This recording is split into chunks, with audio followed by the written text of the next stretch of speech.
Hello everybody and welcome to the next section in our Python ethical hacking course. Now in the previous section what we did is we managed to code our command and control center, which can actually take multiple connections and navigate through those sessions as we please. But right now what we will focus on is a little bit of network attacks and website attacks, such as stealing Wi-Fi passwords, such as for example brute forcing any website with a login page, such as brute forcing Gmail, basically discovering hidden directories, subdomains, spidering certain websites, and so on and so on. Since most of those actually belong to the website penetration testing section, we'll start off with a simple Wi-Fi password steal that you can upload to any actual Windows PC and get any passwords from that certain Windows PC for any Wi-Fi that they connected to. Now how we can do that is basically if you open up your command prompt, there is a certain actual command that you can run for discovering the actual Wi-Fi passwords saved on that specific target. So if you just type here netsh VLAN show profile, if you have a wireless adapter, what this will do is it will print out all the profiles or all the Wi-Fi hotspots that you connected to previously. As you can see, since this is my home PC, I really only have one of those. Now these two are not even real actual Wi-Fi hotspots. These are just some of the evil twin hotspots I created before. Doesn't even matter. The real one is this one, and this is my home wireless network. In order to actually get the key from that, or key or password or however you want to call it, from that specific Wi-Fi network, you need to type the command netsh VLAN show profile, then space, and you need to specify the network name of that specific actual wireless network. So this, in my case, you can specify any you want in your target machine or in your personal home machine, as I do right now. But if you don't have a wireless on your main PC, this will not work. Of course, this command will not actually get any output. You need to have a wireless adapter in order for this to work. So the next thing would be key equals clear. What this does is basically this command says that we want to get the password printed out in clear. And as you can see, let me just clear and run it once again so you can see it a little bit better. And as you can see here, the information for the wireless hotspot that I chose. This is its name, and if you go down here, you can find the security settings such as authentication, which is WPA to personal, cipher is TKIP, present is a security key, which basically means that we have a security key or a password, and the key content is the actual password itself, which is for my wireless, this one. So that is how you can find an actual wireless password if you have access to someone's computer. But let's see how we can automate this process with an actual Python program. So let us close this. What we will need for this actual program is two things. Well, first of all, I got the first one, which is the actual Regex pattern for discovering only the key or getting only the key from this output of the entire command. And the next one, you will need an email address where you can send the output to. Now, you don't have to send it to an email, you can just write it to a file, save it on some PC, or you can even implement this in your actual backdoor that we coded. So for example, if someone in our backdoor as a user runs get wireless key, then you write a simple function that will give back the actual key in clear and send back to us. But for now on, all we want to do is just code a simple program that will send it to an email. So right here we go to the Python programs. We can just make email in this non-specific directory. So Wi-Fi steal.py. We start off with our regular line, which is user being Python, and there are three things we want to import. One of them is our normal subprocess library, which we will use in order to execute the actual commands in our command prompt terminal. The next one is Smtp lib, and we also need RE, which is basically regex, which allows us to specify a pattern for the output of the command, which will only strip out the password itself. So basically what we want is the actual name of the actual wireless and then the password for that wireless. So we can do that simply with using these three libraries. Now you don't need to import it like this. You can import it one beneath another, but it doesn't even matter. So what we want to do right now is actually specify the actual command. So you can just type here command equals, and then the same command that is specified in our command prompt. Now that command goes netsh vlan show profile. This is the actual beginning of the command that we want to send. And also the first command that we want to send. Now we will be sending these two times. First of all, or the first time, we will only send this part right here, which will give us an output of all the available wireless hotspots that were previously connected to with our wireless adapter. And then from that output of that command, what we will do is we will strip out all the actual networks and profiles and send it back to our actual email.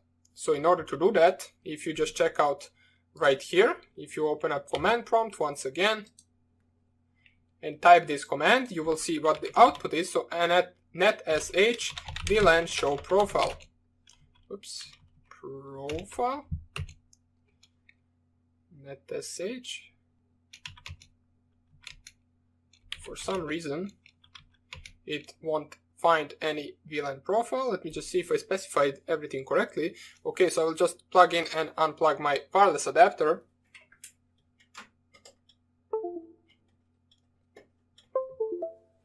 And right now, if we just run it once again, oh, it says the following command was not found. Okay, so I actually mistyped something, or didn't mistype, I just forgot netsh vlan show profile. Okay, so here it is. Not really sure what the difference between this and this is, but okay, so I was missing an I. Doesn't even matter. What we want to get is this part right here.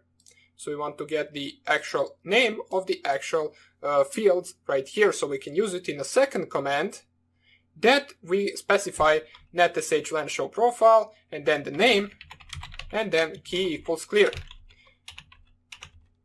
So in order to be able to execute this command, we need to get the name of these networks. And for each of those names, we want to get the password.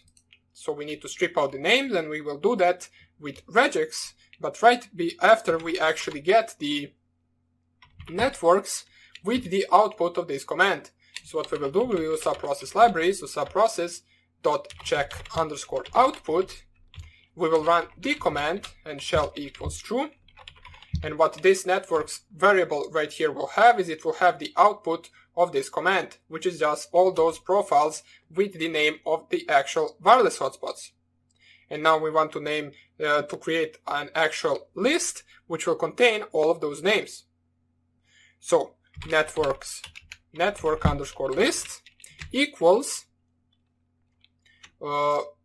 basically you need to use the regex library right now. I believe we used it before in order to create some pattern for something before. I can't really remember what lecture that was, but we want to use a simple function find all, which will find everything in a specific variable, which we will separate by commas. So just type here networks is our variable, and it will find it by specifying this pattern between the single or double quotes.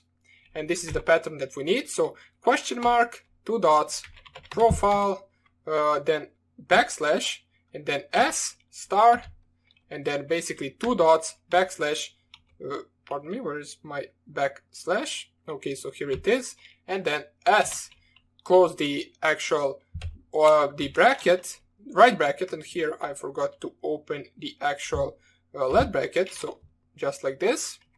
And then afterwards, we need to open bracket once again, type dot, then this star sign, and then close the bracket. Now, if you want to, you can actually just go, not really sure what the website is called, but you can go and just type Python regex, and there is a website that you can just simply paste the output of your command and experiment with the actual regex until you get the output that you desire. So you can do that, just let's type Python regex.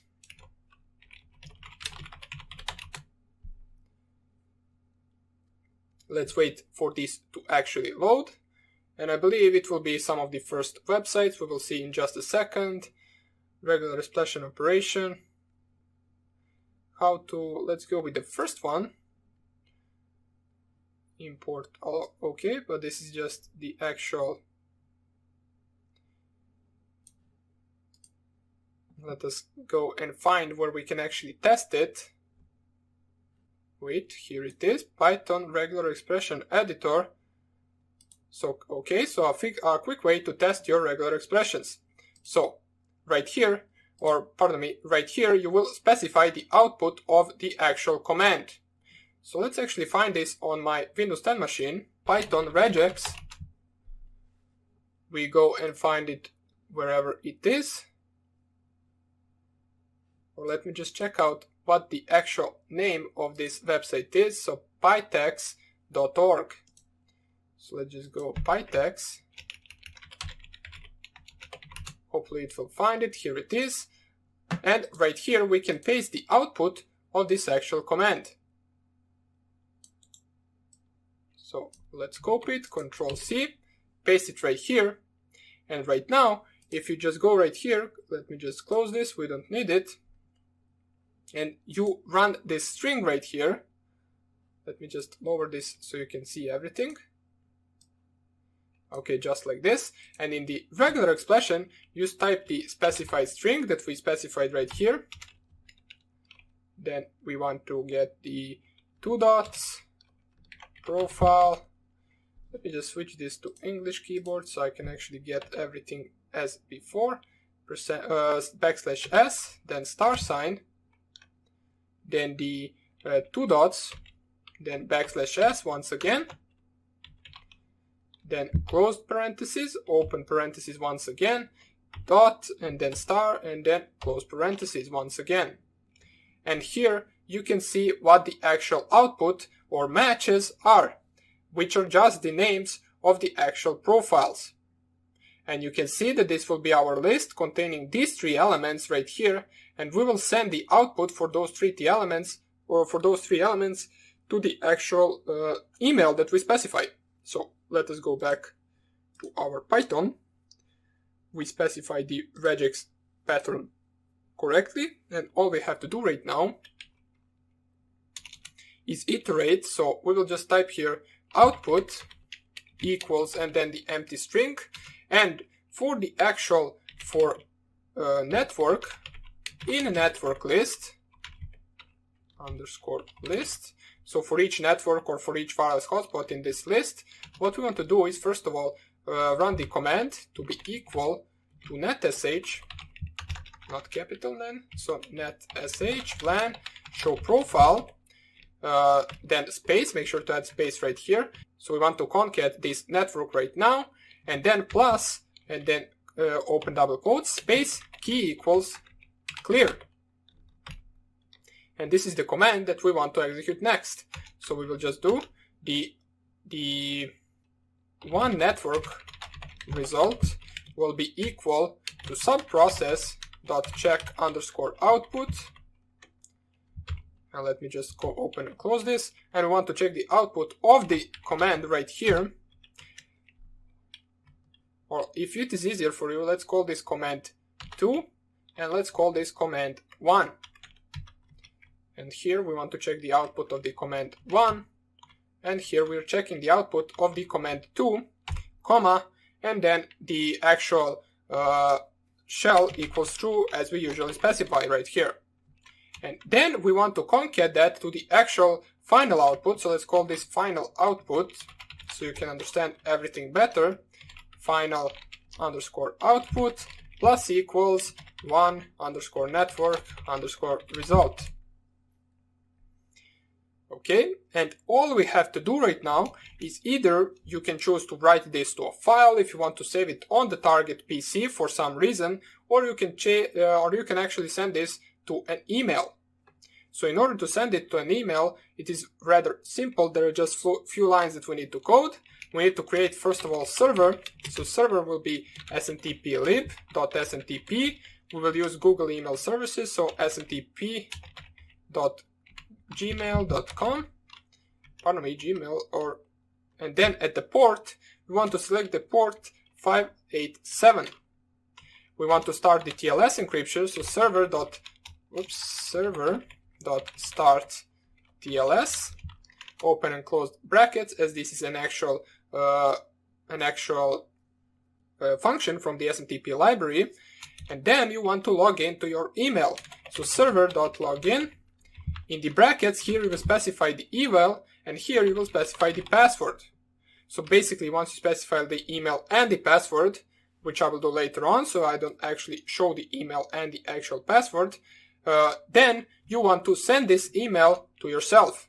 So server.sendMail is the function, and then in these brackets right here you need to specify the actual email, the email from who are you sending, the email to who are you sending, and also the message itself. So in our case we are sending the final output, then we are sending from my own email to my own email. So I will just specify here my email to my underscore email, as well as here. Now this is not something that you need to type right here. These are variables that we can actually paste to this function, which I will do later on. And then basically the next thing, or the third thing, is the message itself, which is final underscore output in my case. Okay, so basically afterwards all you have to do is quit this server and you will finish successfully this program. So let's save it. Or if you want to add it and test it right here, after you compile it, you can just set the my email variable to be equal to raw underscore input, and then you can just input the email itself. So enter email to send to, which is really no point to do that because this is something that you will run on target PC. You don't want to prompt the target anything, but for the test purposes you can just leave this, and then this my email will be replaced in these functions right here, and then it will send the actual email. You also need the password, since we specified right here the password. So this would be a password to the email that you are sending to. So raw underscore input, enter email to send to, and then you would save this, compile it, enter the email, and then you will receive the email. So I will test this in just a second, but first of all I will delete these two lines as we don't need it. I will replace the my email and this my email, or all three my emails, with the actual real email, and the password with the actual real password, and then I will get to record once again in order to show you how it works. Okay, so right now all we have to do is actually compile this, but before we compile, we need to make sure that the actual SMTP lib library and RE library are installed in Wine PyInstaller. Now, I'm not really sure if they are default libraries, most likely they are, but let us just check just in case. So root.wine, or drive C, Python 27, python.exe, -m pip install smtp lib. Let's see if we have this installed, or do we need to install it. We will also check for the Regex library, but I believe Regex comes pre-installed for sure, but we will check it just in case so we don't compile it twice. And then we will compile the Wi-Fi still and run it on our Windows 10 machine. What we should get to on our email is the actual password for the wireless hotspot that I have right here at home. So smtp lib is installed, RE is probably installed as well, and then we can compile the actual program. Okay, so it is already satisfied. Let us compile the Wi-Fi still.py.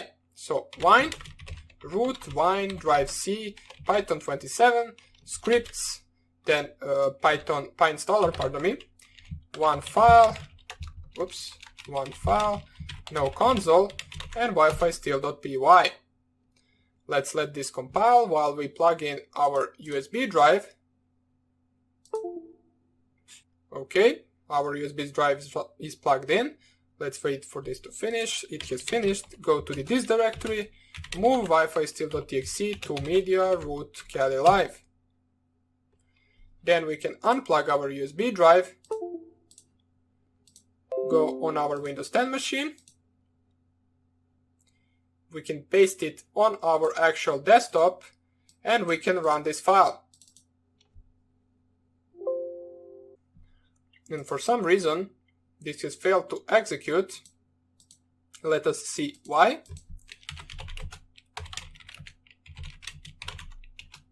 Oops. Well, the reason why this doesn't work is probably something because of my Windows 10. Let's try to run it once again. Okay, if we go right here, we didn't really receive anything. It's a little bit weird, but okay, it doesn't even matter. We can try to run it. I wonder what happens if we actually try to run it in the Kali Linux, even though we don't really have an actual netsh VLAN show profile return non-zero exit status. So that is good, because if you just type your netsh VLAN show profile, it will say command not found, because it is only on Windows, so that's why it doesn't work on Linux. But let me just check something out. Why it didn't work on our Windows machine is because of my adapter, probably, because it sometimes wants to connect and sometimes it doesn't want to connect, and this command right here probably couldn't retrieve the actual VLAN show profile, which will show the entire profiles of the actual wireless itself. So what we will try in the next video. Now I'm pretty sure that this will work on any other PC probably. If it doesn't, we will in the next video code the different version anyway, which will just save this to a file. Then you can, as I said before, implement this to an actual backdoor and read from that file and send the actual output to your server. So I hope I see you in the next video, and take care. Bye.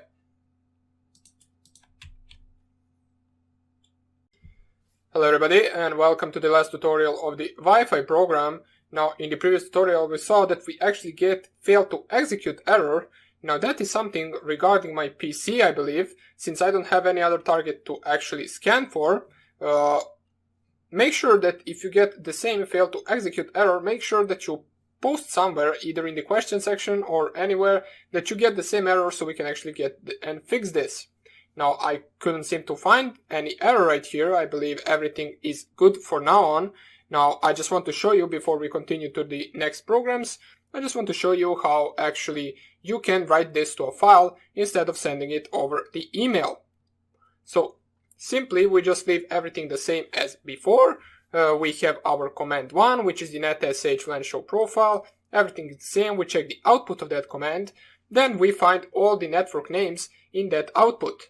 Then we iterate over those network names and we run the network VLAN show profile, then plus the name of the network key equals clear, which will give us the password in clear text. Once we do that, we just add that to the final output, and right now all we want to do is actually open a file, so we can call it file equals open, then we can open and close brackets, call the file anything you want. In my case I will just call it Wi-Fi passwords.txt, and we want to open it for the writing. So we open the file and all we have to do is file.write final underscore output, and we close the actual file at the end. And what this will do is, if you for example have a Wi-Fi still.txt on this desktop directory, it will create an actual file right here, which will then store all the passwords from those from the target host machine wireless adapter. So it might be suspicious if you just compile this and send to someone. First of all, you will not be able to get the passwords back. So the best use of this program is to actually use it inside the backdoor that we created before. So that is something that you will have to figure out yourself. Of course, if you have some problems, make sure to post it and I will help you out with that. All you have to do is basically just import these commands, and when for example the server sends a command get passwords, then you perform all of this, you save to a file, then you read from that file, then you send all of the data that you read from it, and then you delete the file so it doesn't leave any trace behind. So simple as that. Once again, if you have any problems, feel free to ask, and let us continue into the next lecture where we will code our next program. So hope you enjoyed this tutorial, and I hope I see you in the next one. Bye! Hello everybody, and welcome back to this tutorial. And right now we're going to code a brute forcer for the email, or Gmail should I say. What we will do is we'll code a simple program which will import only one library, which in our case it will be the SMTP library, and we will try to specify the email and the password to brute force, or pardon me, the password list. Now you can also use the email list if you want to, but right now all we will do is just brute force over the password. So it will be rather simple. It is a different brute forcer than, for example, brute forcing any login page online. It is a little bit different. That's why we will code it first. And then in the next tutorials, we will continue over the brute forcers for some typical, for example, Metasploit login pages, some online login pages of different websites, and so on and so on. I will show you in the next tutorials how you can actually adapt your brute forcer to any login page you want. But for now on, let us start with the Gmail brute forcer. So let's first of all make directory brute forcers. Go to that directory and nano gmail.py. Oops, gmail.py. We add the user share, or pardon me, user bin Python at the beginning of our code, and let's import smtp lib. Now, first of all, if you want to, we can even use this to be an actual Python 3. So let's import from colored, or from term color, import colored. Now let me just see if I go and run my Python 3 from term color, import colored works, and import smtp lib also works. So we should be good to go. Let us nano back our gmail.py and let us continue coding. First of all, what we will do is we'll create a simple SMTP server. So let's just call it SMTP server, simple as that. We will do the same thing that we basically did for our actual Wi-Fi stealer, which will basically just give it the Gmail servers and the port of 587. So smtplib.smtp is the method we want to use, and there between the double quotes specify smtp.gmail.com, and after it you need to specify comma and over port 587. Once you do that, we want to just type here smtp server.ehlo,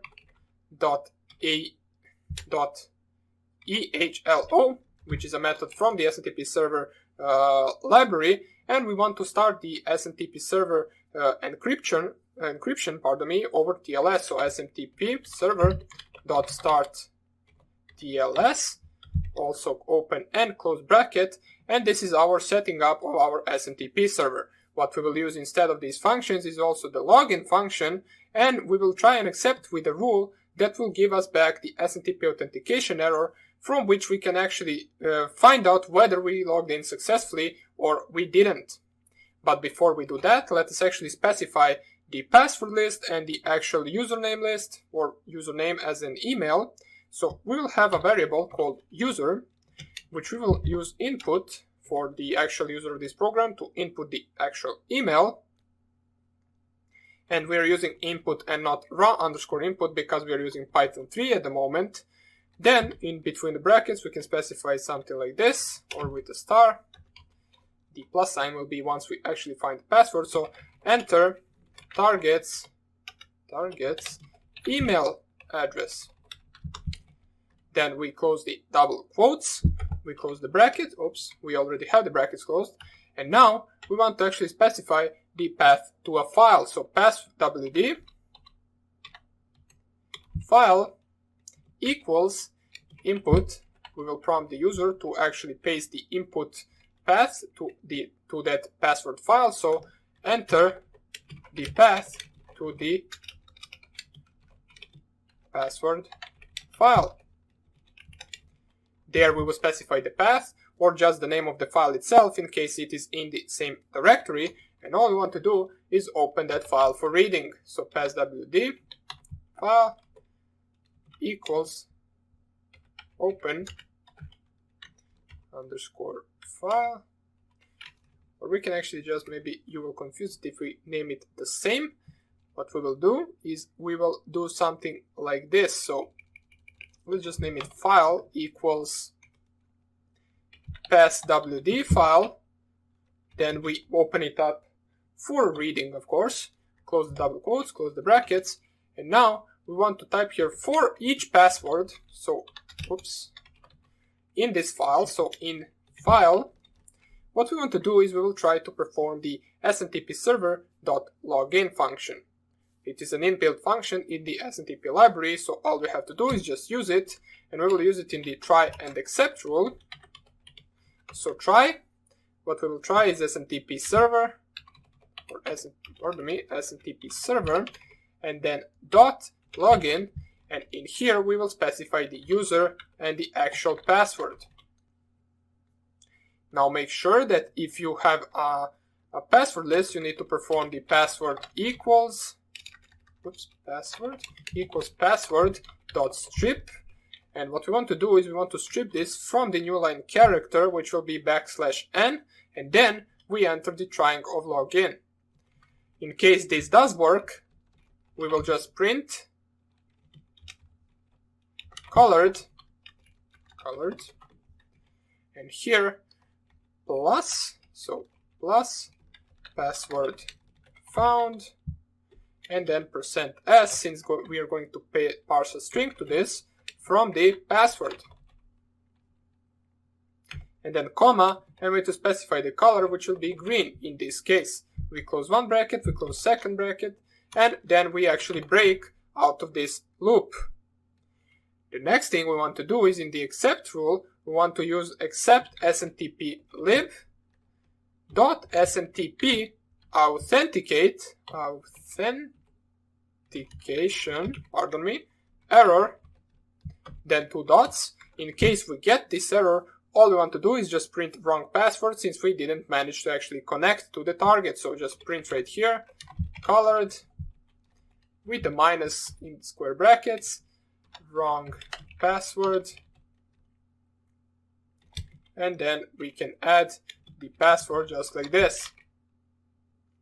So comma once again, and then red, so we want to print this in red, and close 2 brackets. Now let us see if we save this, how does this work. So Python 3 gmail.py, smtplib has no attribute smpt, of course, because we actually mistyped the actual error. So smtp, or where was the actual error? Let me just check it out. Okay, smtp, where did we use the smpt? tplib smtp. I can't seem to find where we actually used it. Okay, so here it is, smpt, it should be smtp. First goes T, then P. Let's save this, run it once again, enter target's email address. Whoops, before we actually run this, we forgot to actually create the password list, so let us nano password, or pass list, let's call it like that, .txt. Here we will have hello world, password 1234, password 5432, doesn't even matter, 12345678.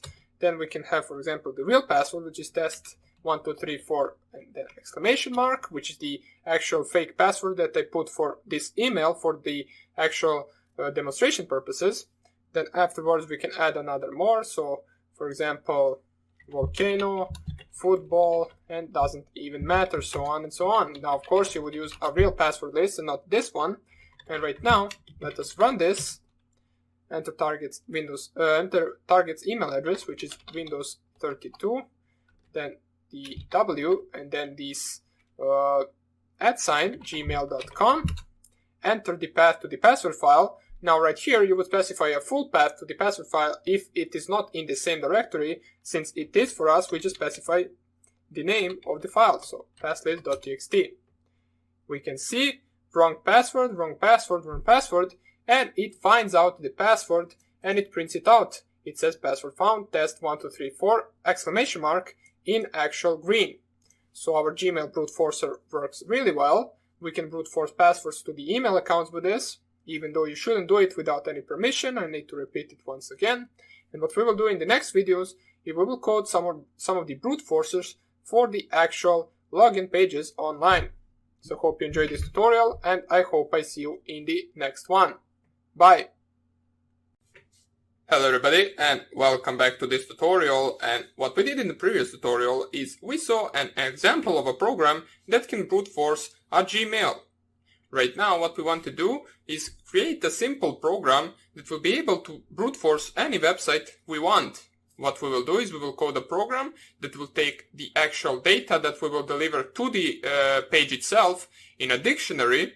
Now that data will be something that you will need to change through every website that you try to brute force, but those are only just one-line changes, so nothing really to worry about. We will do the same approach as before, so if we see a string that will actually indicate that we failed to log into our page, we will pass to the next password, and if we don't get that string, what we will do is we will print the username and password, and we will print found username and found password.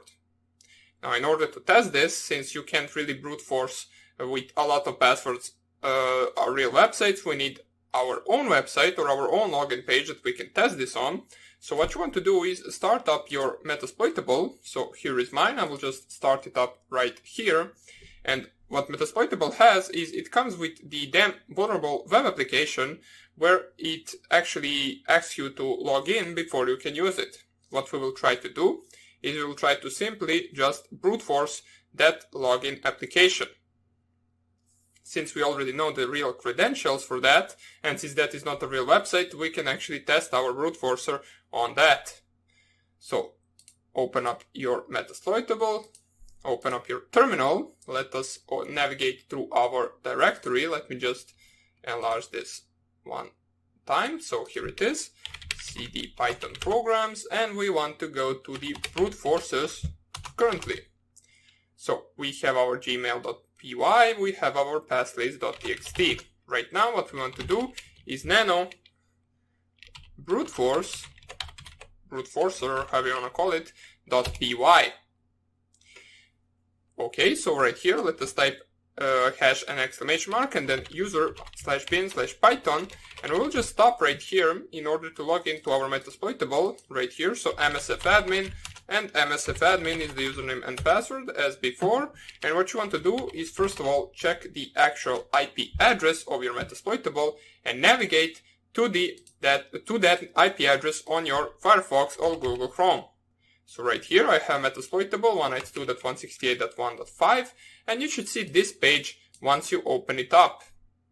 You will have these 5 links, and the link that you want to click on is the DVWA. It will lead you to this page, as you can see, username and password, and there we have the default hint, or basically we have a hint down here which says default username is admin with password. Now of course let's pretend that we don't really see this. Now let us try to log in with some random credentials. So 123, 123, 123, 123. And we can see that we didn't manage to log in with our fake credentials, but we did get a string which says login failed. So this is a key string that we will search in our HTTP response from the Metasploitable in order to check out whether we managed to guess the username and the password. So let us go right here. We started our actual program, but before we actually continue with it, let us create a simple actual password list which we will use, which needs to have our own list, right? Which needs to have our own password. As you can see, the correct password for this website is the password, and the username is admin. So let us nano password list.py. Hello 1234 password, or let's not put password that soon. Let us use admin root tor password 123 password, and then we will use this password right here, which is the correct password. Now of course, once again, if you don't want to use this password list right here, you can just navigate to, I believe it is home, or let me just locate word lists. Locate word lists. Let me see where the actual, okay, so the directory to the word lists is user share. So cd user share word lists. If you just type here ls, you will have multiple word lists. Most of them are for different programs such as dnsmap.txt, dearbuster, dearb, metasploit. In the metasploit directory, you can of course find some of the useful metasploit framework password lists for different types of the attacks. And the most known actual password list will be this rockq.txt password list. It contains around 14 million passwords, and it is mostly used to hack websites like this.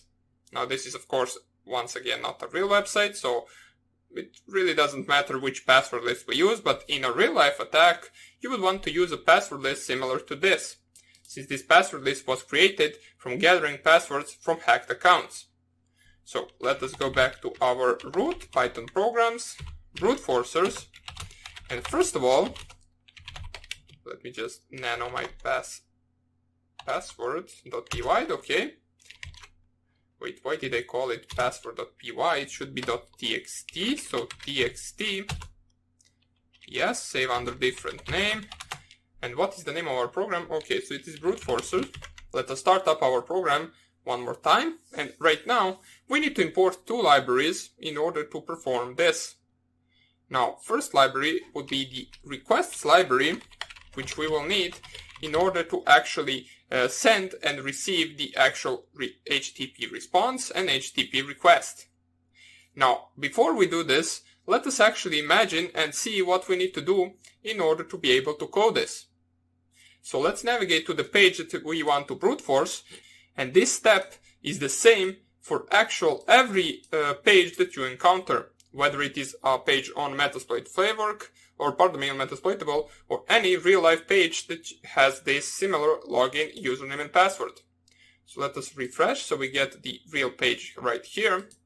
And all you want to do in order to actually be able to understand what we're going to do is go to the open page source. It will open up the HTML code right here, and what we are searching for is the form. Now the form is something that we fill in right here, such as the username and password, and in the form there should be three variables, at least. One of them will be username, one of them will be password, and the third one will be this button that we have to click in order to actually log in to that page. Now we will have to click this button through our code, and we will also have to specify this button right here in order to be able to perform the entire action. Since if we only fill these two fields and we don't do anything with this button, nothing will work. So in order to do that, it is most likely going to be in the body. So just go on these arrows and press them down. You can see right here, form action login.php method post. Now, since this is the only post method right here, we can for sure say that it is actually correspondent to this actual username and password. So click arrow on this right here and on the field sets. There, you should have some similar field sets as to the name of the actual fields in the web page itself. As you can see, label for username, it even selects it right here. So we are going through this part right here. And what we are interested in is the name of the username. So we can see the type is text, the class login input, size 20, but the name is something that we are interested in and something that we are going to specify in our code. Same with the password. As you can see right here, we have the password field. The label for the pass is password, and we are interested once again in the name. So we can see the name is actually password. Now in the actual button, in order to find it, here it is, p-class submit. Now we are interested in the class and in the name itself. We can see that the button is, once we click it, its name is login. And it also specifies right here that the name of the button is login, the type is submit, and the value is also login. So those are all the things that we will have to specify in our code in order to be able to actually log into this page. So let us do that right now. Import requests. The next thing we want to do is specify the URL that we're actually going to brute force. So the URL would be the actual URL of this page right here. So you can copy it if you are running this from the actual Kali Linux Firefox, or you can just type it like me. I will just lower this and type the URL. We will store it in, for example, a variable called page_URL equals, and then between the double quotes we need to specify the full URL. So in order to specify the full URL, you need to specify first HTTP. Since this is an HTTP page, as we can see, it is not safe, it is not HTTPS. We need to press the two dots, // and then the IP address, which in my case is 192.168.1.5. Now, if this was a real page, you would not specify the IP address, you would specify the actual name of the page itself. Then afterwards, we need to type / right here and navigate to the DVWA directory, and then / once again, and the file that we want to actually interact with is login.php. The next thing you want to do is prompt the user of this program for the actual username, and then we will iterate over passwords in order to be able to guess it. So username equals raw_input, and let us prompt the user. First of all, let me enlarge this, and let us prompt the user for the actual username. So enter username for specified page. And right here we can close the double quotes, close the actual bracket. And what we will do is in the next video, or not in the next video, right now what we are going to do is open the file for reading, and in the next video we are going to code a function that will actually crack the password itself. So for now on we only specify the URL and the username. Right now what we want to do is we want to open this file that we made. So password list.txt, I believe. Let us remove the password list.py. We don't need it. That was a mistake. And let us navigate to our program and open it. So with open password list.txt, and then we want to open it for reading, of course. We want to open it as passwords, since this is our list of the passwords. We want to actually crack for each password. We want to try it with our username. So brute forcing, we can call our function like that, or just brute force, and we will parse two arguments to this function, which one of them will be username and the other one will be URL. So these are two things that we are passing, pardon me, page_URL, so make sure to specify the same name, and then we want to actually print, if this doesn't work, print, or we will actually print that in the next video. For now, let us just leave it like this, and we are going to code this function in the next video. Now don't worry, it is not that long, so we will be able to finish it pretty soon. Hope you enjoyed this tutorial, and I hope I see you in the next one. Bye! Hello everybody, and welcome back to our brute forcer. And in the previous video all we did was specify the page URL, which needs to be correct in order for this to work, and we also prompted the user for the actual username. We also implemented a brute force function, or we didn't implement it, we only called it, and right now we want to implement that function for our program. So let us go up here, we can implement it right here, def brute force. The actual things that we parse is the username and the URL. So make sure to add the two dots, and what we want to do right now is only iterate over these passwords in our list. So for password, in the passwords file that we opened, so for password in passwords, first of all, if you notice right here, we want to strip the password of anything that might present us a problem. So right here, for example, this new line, then /r, and anything basically that could present the problem. So we'll just use the function strip on our passwords in order to do that. Basically, we did it a bunch of times, so nothing really there to explain. We will just redo the password variable to be equal to password.strip. So next thing we want to do is we can just print right here the passwords that we are currently trying. So right now we can just print right here, trying to brute force with password. And then we want to add the password itself. So we will just add space and then plus, and we will concat the string of the password itself. Now the next thing is the most important thing for this program is to actually create a dictionary. So we can just call it data_dictionary.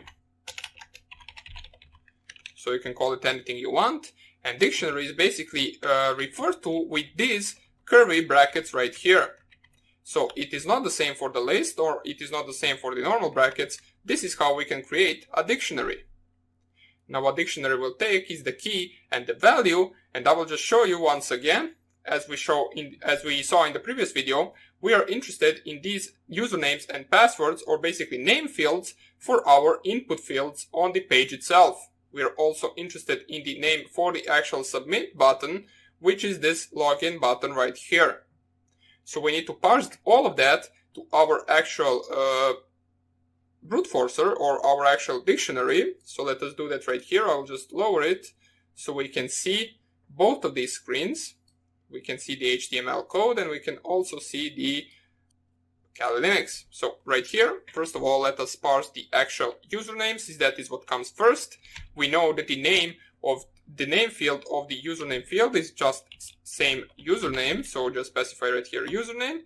And in order to divide the key and the value, you need to specify 2 dots right here and parse the actual next value. So username is the actual field with the name username. Simple as that. Now, let me just explain what this actually does right here. It will search for the field under the name username, which is this field right here, and it will paste to that field this variable username that we created at the beginning of our program right here. We also parsed it to our function, so it will just switch it right here. The same we need to do for the password as well. As we can see, the name for the password field is just password, so make sure to first of all separate by comma, then in between double quotes, once again password, and then 2 dots, and the actual variable that we are parsing, which is the password variable. And the last thing we need to specify is the actual button itself. Now, the actual thing that we are interested in is the class and the name of the button itself. The name is the first thing that we specify right here, which is login, under the double quotes, then 2 dots, and we can see that the button is type submit and class submit, so we want to specify also between the double quotes submit. Since this is not an actual variable that we specified in our program, we need to parse both of these values in the actual double quotes. So once you do that, basically most of our job is already done. All we need to do is forward this dictionary to the actual page itself. In order to do that, we need to perform a post request, which the requests library will help us do. So go next line, and what we want to do is create a response, and the response will equal this response variable. We catch the actual requests.post, and this post actual function right here will, for our case, take 2 inputs or 2 arguments to this function. One of them will be the URL where we are posting, which in our case is the just URL, or the page URL, however you want to call it, right here. So to this URL, we want to paste data, and the data is equal to our dictionary. So data_dictionary. Now, it is simple to understand. Basically, we are trying to connect to this page and parsing this data where it needs to parse it.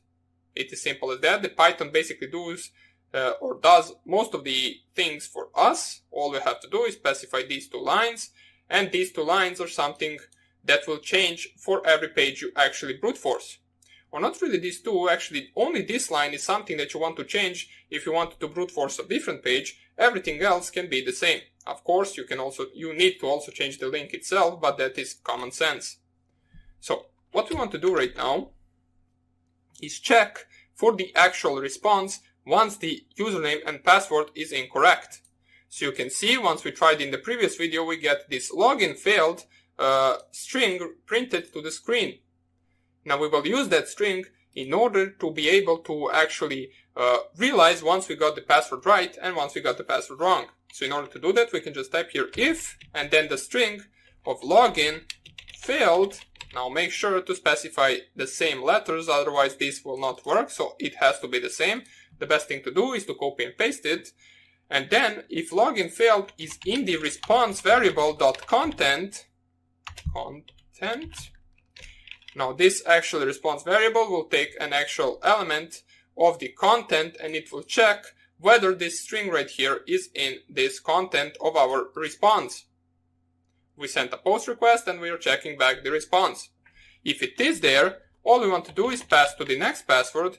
If it isn't there, that means that we actually got the password correct and that we managed to log in. So we want to proceed to print right here with a plus username. And we can do something like this, plus the actual username variable that is currently in this part of iteration. And we also want to do with the password itself, password plus password variable. And we can just exit the program once we get the username and the password. There is no really need to continue brute forcing. So let us try out our program. Hopefully it will work right now. And if we chmod it in order to be able to run it, and we run our brute forcer, enter username for specified page. Now we can actually try with a wrong username first of all, since let us specify root to be, and we can see right here, trying to brute force with password hello, trying to brute force with this, nothing really worked since we used the wrong username. But let us use a real username, which will be the username admin. And we can see once it reaches the password in our list, it prints out username admin, password admin. And it also quits the program. Now let me just check why do we get one last time trying to brute force with password. So let us fix that. Nano bruteforcer.py. Okay, I think I know what the problem is. In our password list.txt, we actually have an empty line, I believe. So let us try it once again with a wrong password. Now this is not really something important. It is rather just for it to look better. As we can see, we managed to get rid of it. And also what we want to add to our brute forcer is, in case it doesn't really find the actual password in this list, we just want to print at the end of this program. Let us open square brackets, 2 exclamation marks. Password is not in this list. And we can just print that. Let us see how that will work. Root. And we can see everything works perfectly. Once we specify the actual list and the wrong username, we don't get the password. And once we specify the actual real username, we get password as the correct password for that website. So hope you enjoyed this tutorial, and I hope I see you in the next one. Bye! Hello everybody, and welcome back to this tutorial. And right now what we are going to do is we are going to code a program that will be able to discover some directories on the target web page. So for example, once again, we are going to test this on our Metasploitable. We will need a file which is going to contain some directories that are possible to be found on some web page. So we can use any file in our actual Kali Linux. Since this is actually just a test, we don't really need a real file. So let us see in word lists whether there is anything similar to that. So if we go to dir buster or dir, let me just check right here, cat common.txt, and we can use some of these actual lists in order to be able to discover some additional directories on our target PC. So first of all, what I want to do is copy this common.txt, so copy it to our root / Python programs / brute forcer. Even though this is not really a brute forcer, we will just put it in that directory, doesn't even matter. We are basically brute forcing directories. It is something similar. So let us go to that directory, go to brute forcers, and let us nano our directories.py. This program, as I said, will go discover additional directories on target PC, or pardon me, not on target PC, on target website. And how we'll do that? Well, first of all, we will open the file with our command, or our command.txt file with our directories, possible directories. Then we will add a slash to our link to the web page, and then we will add those additional directories after the slash itself. Then we will perform a GET request, and we will see whether we get an error while performing GET request, or if we don't. If we do get an error, that means that web page doesn't really exist, and if we don't get an error, that means that web page exists. So let us start off with the user bin Python, our usual line, and of course we will need to import requests library. So right now, first of all, the most common thing to do right now is first to actually prompt the users for the target URL. So we can just use something like this, target underscore URL equals raw underscore input. And in between the double quotes, we will specify, let's do something like this, enter target URL. So we can do something like that. And afterwards, we need to open our file containing the directories. So file equals, let's just call it file equals open. And let me just, I believe it was command.txt. If it is not, we will just check it out later on and we'll switch it if it isn't that name. We want to open it for the actual reading, but not in that double quotes. We want to open different double quotes and then read. And right now, we want to go for each line in this list. As usual, we want to perform the GET request. So for line in this word list, or we call it file, doesn't even matter. So for line in file, which is our command.txt, we first of all want to add the word. So word will equal line.strip. Now you could have also just left here line equals line.strip, but it doesn't really matter. Let us just use word since it is more prettier than actual line. And all we want to do is add to our URL this word. And how we can do that is we can do something like this. Full underscore URL will be equal to the target URL, which is the URL that our user of this actual program will specify. We need to add the string of the slash, since if you go to any web page right here, you will see that the different directories have slashes. So we also want to add one in order to specify the directory, and we need to add the actual word right after it. Then what we will do is we will actually create a response. So response variable will equal, and we will make an actual function, which will be a request function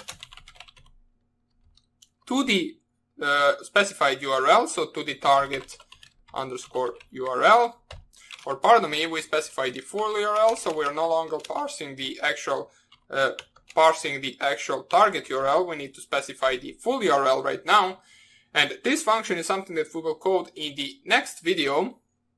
So hope you enjoyed this short tutorial, and we will continue with this directories.py in the next tutorial. Bye! Hello everybody, and welcome back to this tutorial, and let us finish up our directories.py program. So what we did for now on is we asked the target to specify, or the user to specify the URL. We opened our command.txt file containing additional directories, and for now on we only perform the creation of the full URL to test on. Right now we need to code this test function, or request function, pardon me. So we can just put it right here, request. It will take an input of the URL, and what this request function will do is it will basically try to connect to that specific URL.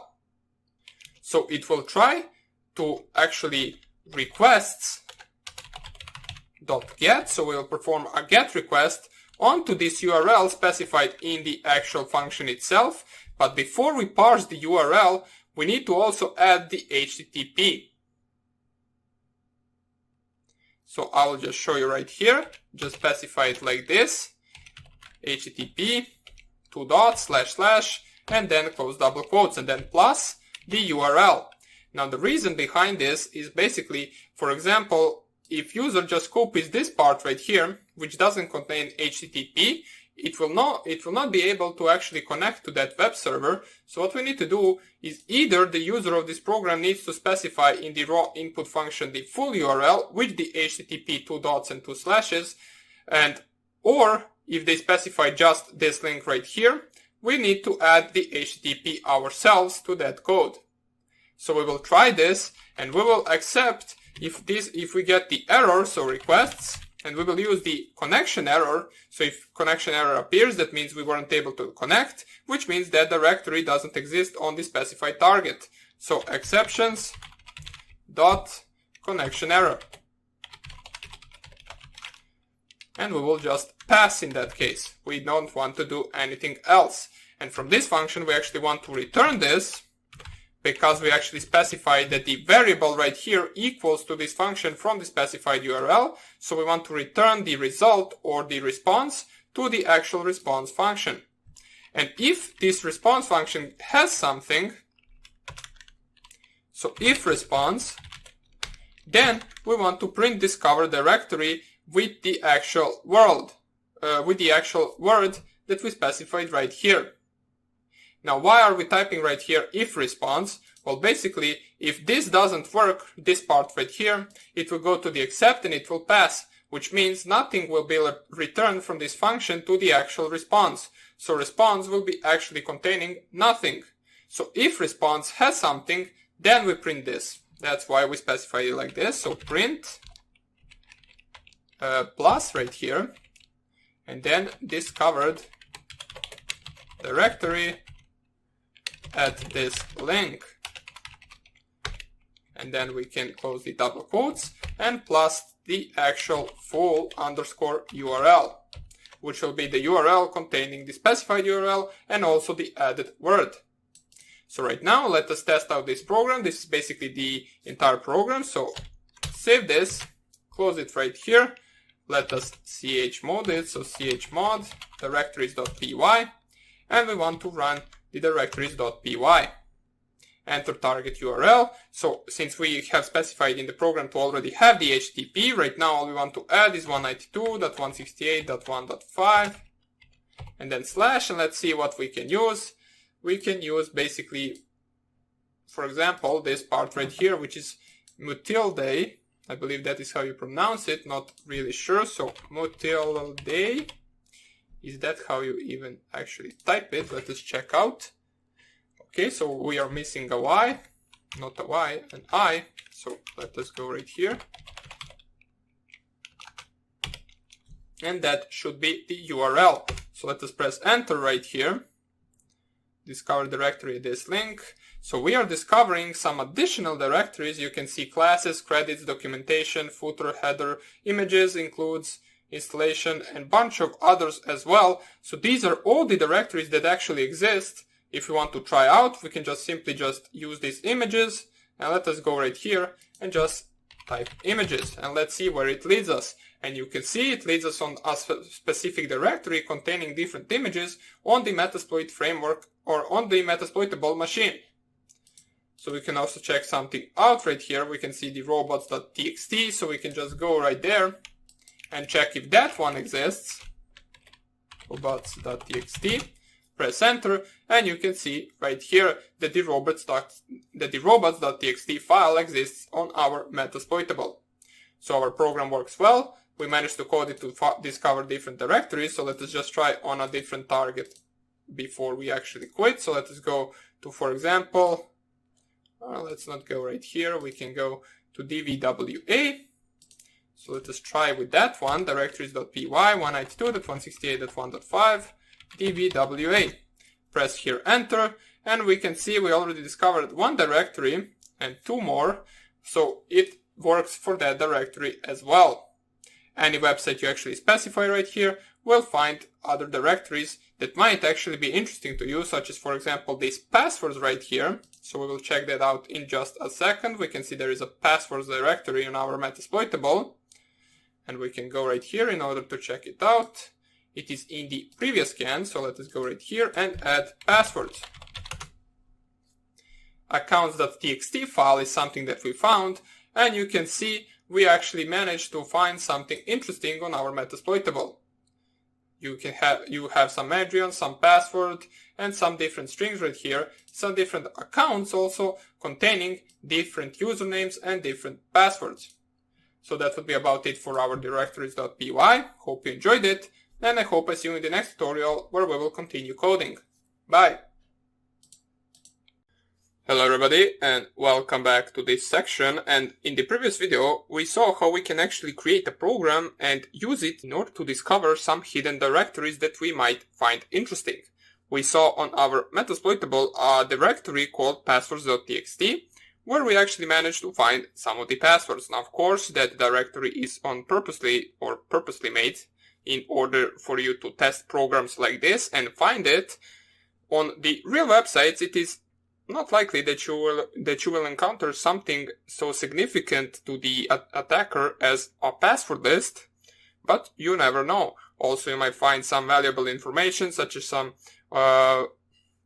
versions of software running there, some additional files, some Tomcat files, PHP files, and basically anything that could be useful for your future attacks. Now, since we saw how we can actually create a directory brute forcer or directory finder, however you want to call it, let us see what we need to do in order to be able to do the same with the subdomains. Now let us nano our brute forcer, or let us copy our directories.py into subdomains.py. Now right here we should have both of these programs which will be the same, so let us right now, let me just close this. Oops. Let me nano subdomains.py. And right here we have our program which we coded in the previous video, which is basically the same as the actual directories.py.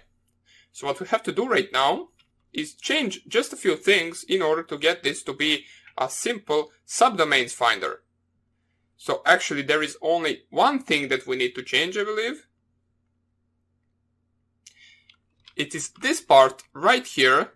So you can see that when we search for a directory, we search for something like this. So we find a website, let's say it is google.com, then we add a slash, and then we brute force any directory, admin, password, and so on.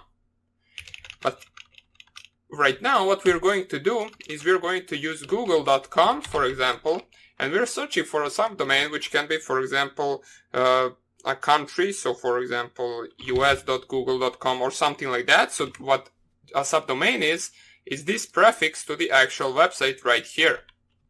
It helps us discover some different pages on the website that we maybe weren't able to discover without this. So let us see what we need to do in order to change that. We will not change the request function right here, as it is returning the URL that we parse to that function, so nothing really here we should actually change. We accept the connection error, which means that we cannot connect to the specified subdomain, which is good. We've prompt the target for the actual URL, which is also something that we won't change. The file to open, or this is something that you can change if you want to. I will just leave it on the common.txt. Or you can actually do something like this. So file underscore name, and you can just do something like this right here. So file underscore name equals raw underscore input, and you can prompt the actual user for the file that they want to use to brute force. So enter file to use, and just close the brackets right here. And then we parse the actual file into this function right here. So let me just go down here and let me see what else we need to change. Now this is something that you don't really need to import if you don't want to, but just in case, let us make this program mostly user friendly so we can continue with the other stuff now. We will not change anything right here. The full URL is the most important thing we have to change. So first of all, the target URL should go after the actual subdomain, so we will just add everything we need before the target URL. So what we're going to do is we're going to type here word, which is our line, just stripped from everything that might actually present a problem. So for example, if we had a line which is passwords in our actual file and it had a new line character, we would get something like this, which really doesn't exist. Whoops, google.com. What we want to do is we want to actually navigate this to the same line, so that's why we strip everything from the unnecessary things. So right here we use a word plus, then we will add a string, and in between these double quotes we will just specify a dot, which will actually represent the subdomain itself. Then to this dot we will add our target URL, and we will perform the actual response or the request function and returning the actual response to the response variable. We check whether that response is none or if it is actually received. If it is received, we will print not discovered directory, we will print subdomain or discovered subdomain at this link, and then we will print the full URL. So let us see how this will work. If we, or first of all, let me just run our metasploitable so we can actually use it in order to test this on something. Now this is something that you can actually test on the other websites as well. It's nothing really dangerous to do. You are just discovering different subdomains for that specified website. It's not like you're brute forcing a username and password. This is something that can help you actually enumerate and find out more different pages for that specific website. Now, of course, if you are running a brute force attack on the username and login credentials, you are not allowed to use this on any other website unless it's actually in basically normal terms, such as, for example, sending 3 or 4 passwords just to check whether your program exists, whether your program works well. If you run this with a password list of 10,000 passwords, then that is something that you can consider illegal, so you shouldn't really do that. Let us see whether our metasploitable opened. Okay, I have config the IP address 192.168.1.5. Let me just find my actual arrow from the mouse. Okay, so I had a little bit of problem finding my mouse there. Let me just do this once again and tab this down. Okay, so let us try to run our program, subdomains.py, enter target URL 192. Yeah, we actually need to specify only the IP address, since you remember we actually added the HTTP in the code itself, so 192.168.1.5, and then the file to use will be the same command.txt, doesn't really matter, this is only just for us to actually test the program itself. Now, if it discovers any subdomain, that is good. If it doesn't discover, doesn't really matter. What matters is that our program works, we don't get any error. We actually try to perform the request on these certain pages. It's just that currently we cannot really seem to find any on the actual 192.168.1.5, which is our metasploitable. It could be also that we are using a wrong password list, or not password, the subdomains list. Now, what you want to do when you're running these types of attacks, or enumeration attacks, if however you want to call it, you want to find the actual directory. You want to find an actual list that contains something that could possibly be a subdomain or a directory. There is not really a point in running this attack with a password list such as the rocky.txt, which is mainly focused on the actual account passwords. You want to actually have a real password list for these types of attacks. So for example, there is a subdomain news, org, something like that. You want to have all of those in your list once you run this. So let me just check out. This is not really finding anything, so let us just quit it right now. Okay. Let me get the passlist.txt. Yeah, okay, this is nothing really interesting for us. Let's go to user share word lists. Perhaps we can actually find something right here that could be rather useful to us. So let me go to dirbuster. Okay, nothing really here for us, I believe. Yeah, nothing here for us. cd to dirb ls. Let us see right here whether we have something interesting. extensions command.txt. Let me see what that is. Okay, so these are just extensions for some of the files, nothing really interesting as well. Let's cd to others, cd to ones. We're basically just trying to find something that could be a good actual list for this type of attack. So let us just locate subdomain and let's see if we find anything. Link some subdomains.txt. Okay, so something in Metasploit framework. So user share Metasploit framework data word lists, and here we should have some subdomain word list. Let me just find where it is.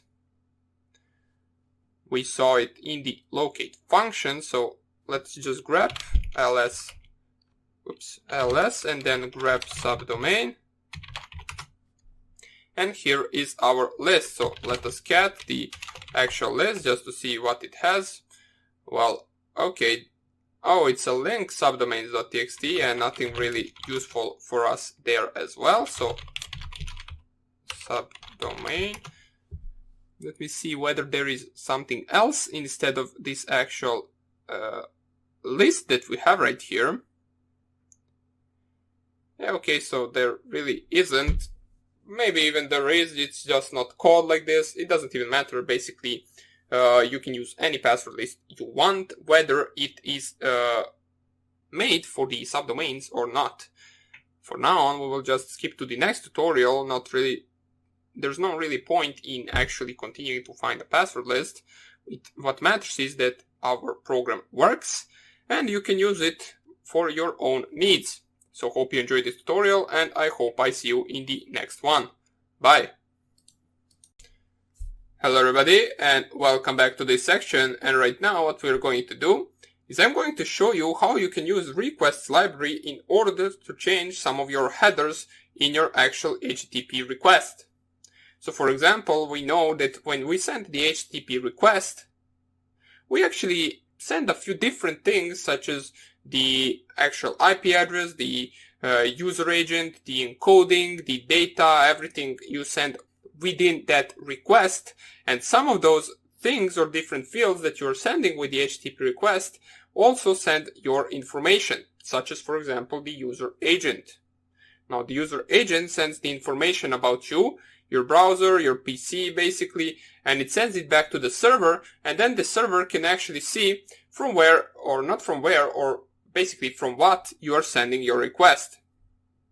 So for example, let me just show you. If we open up our burp suite, I'm not really sure if we can see it there, but we can definitely try to do something like that to actually intercept our request and see what are the things that we actually send to the server once we perform an HTTP request.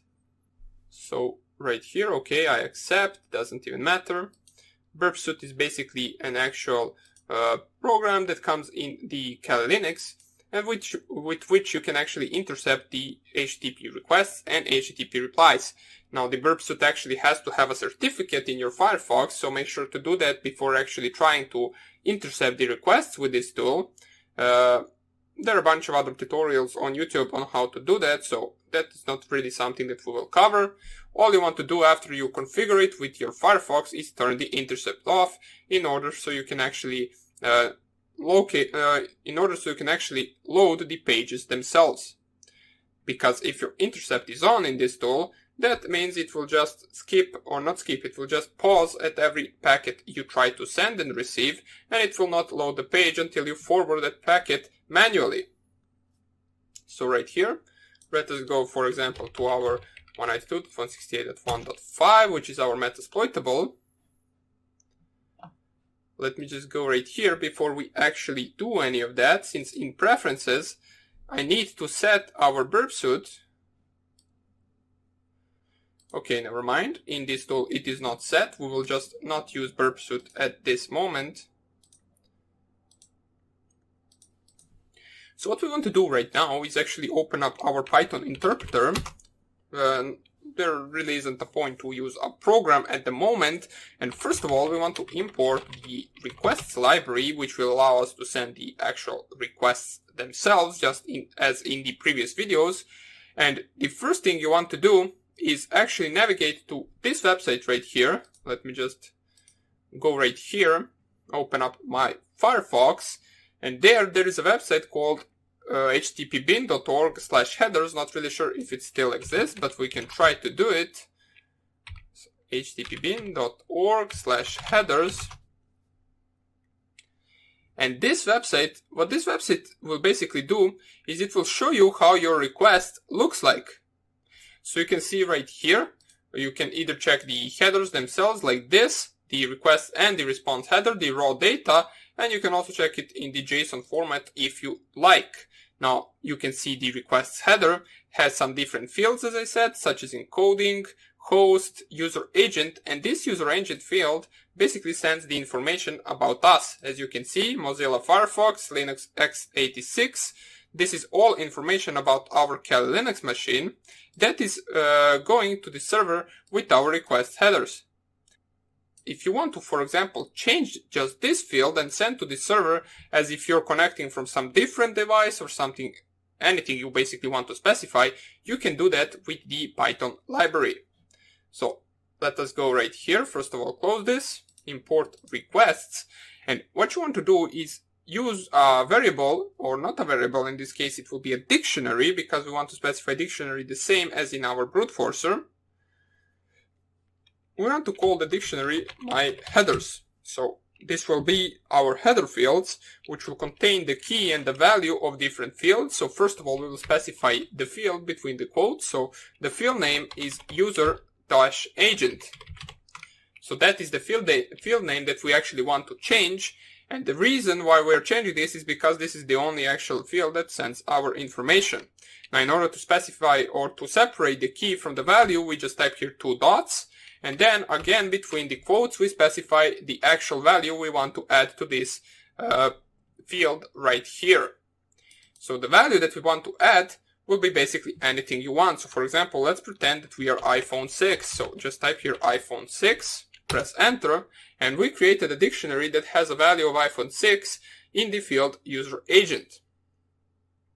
All we have to do right now is actually create a response. So we can call it r equals requests.get, and then between the request.get, first of all, we need to specify what web page we want to actually get the response from. So we can just specify the HTTP and the 2 dots and then 2 slashes, and then http bin.org/headers. So if you just press here enter, this is just going to actually get the page itself. And you can see right now, if we just print, for example, r.url, it will print you the URL that we try to actually search. If you print r.txt or text, it will actually send the output of that page itself. So you can see right now that currently our actual header or request headers look like this. So we have the accept coding, host, and the user agent is set right now to be Python requests with this version, which means that the server will know that we actually perform these requests with Python program. Now, for example, you want to change that. You do not want to do that with the actual Python program. You want to make sure that the server doesn't know how we perform this request. So you can do that with r2 equals, this is our second request that we are actually going to send. So r2 equals requests.get. In between the actual single quotes, we can specify the same link. So http, then 2 dots / http bin.org/headers. And afterwards, we're also in the brackets, now separate it with the comma and specify the headers that you want to send. So headers equal my headers, which is a dictionary that we created at the beginning of our program. Press here enter. this will take time to actually send the request and get the response back. And if you print the r2.url, it will print the same URL as before. But right now, if you print r2.text, you can see that currently our headers are different. We actually have the user agent field specified as iPhone 6. This is our request that we performed, and now the server will actually receive this data right here, and there would be no other way for them to actually find out how we send this. Now, of course, user agent iPhone 6 is never specified like this. They would know that someone has actually changed this, because this is not something that you really see, especially if you can do something like this. So let us find my headers.